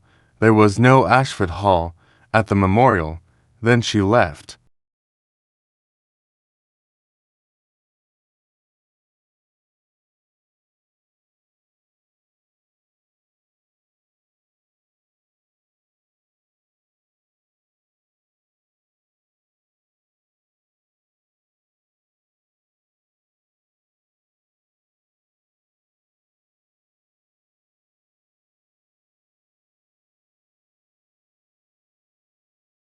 I looked down at myself. My hands were becoming transparent. That should have frightened me. It didn't. I sat beside the stone. Ryan, Marcus, Ethan. For the first time, they felt like names of people who had lived.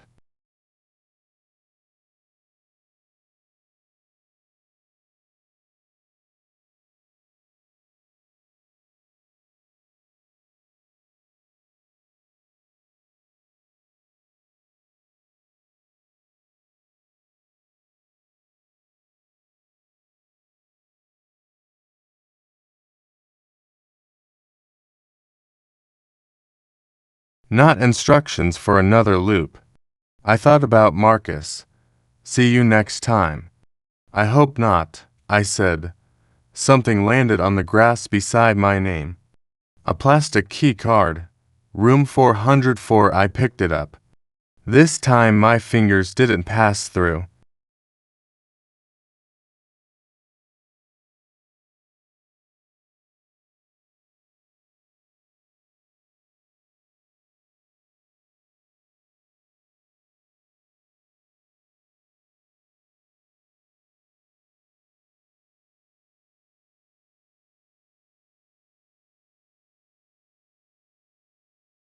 I placed it beneath Chloe's flowers. Then the morning light moved through me, and I was gone. At least, that's what I thought. 3 months later, Wexler University opened Hawthorne Residence Center on the old Ashford property.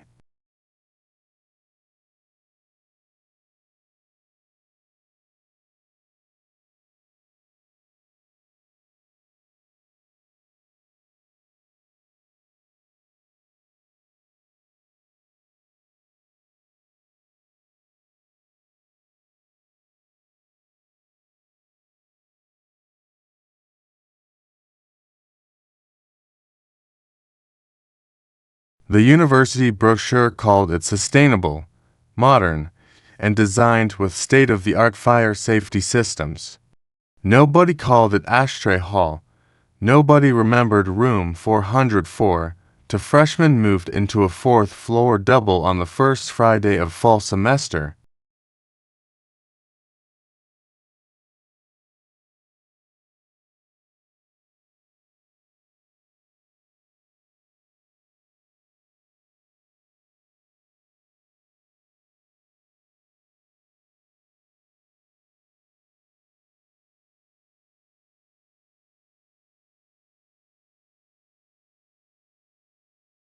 One was named Lucas, the other was Ben. Their parents helped carry boxes until late afternoon. At 10:46 that night, the temperature dropped. Lucas complained that the heating system wasn't working. Ben told him to put on a sweatshirt.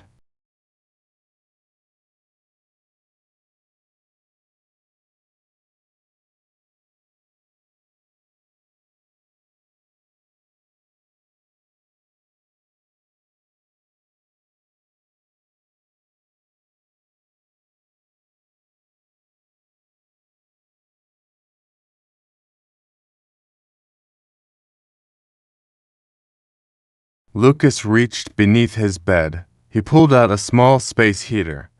Cheap plastic, yellow with age. A black mark ran along the cord near the plug. Ben frowned. "Where'd you get that?" Lucas shrugged. "It was here when we moved in."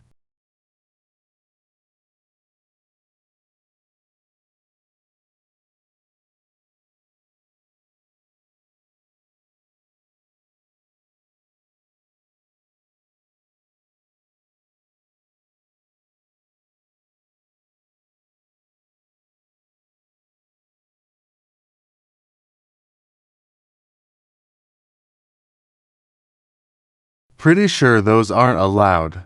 Relax." He plugged it into an extension strip. Across campus, the clock tower began preparing to strike 11. At 10:59 p.m., both phones vibrated.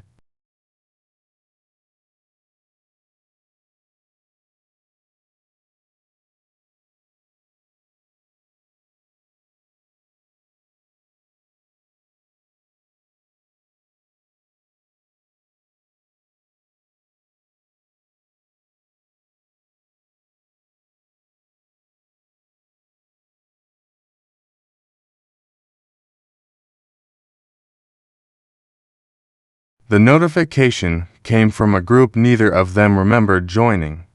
"Ashford Hall resident group, you have 1 minute to get into bed." Lucas laughed. "What the hell is Ashford Hall?" Ben didn't answer. He was looking toward the window.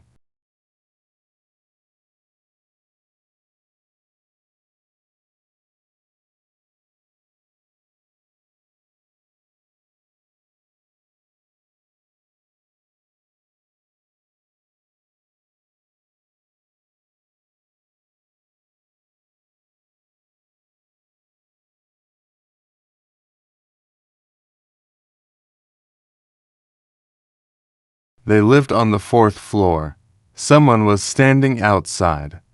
A young man, 20 years old, dark hair, smoke-blackened clothes. He raised one hand, not asking to come in, warning them. Lucas turned toward the space heater.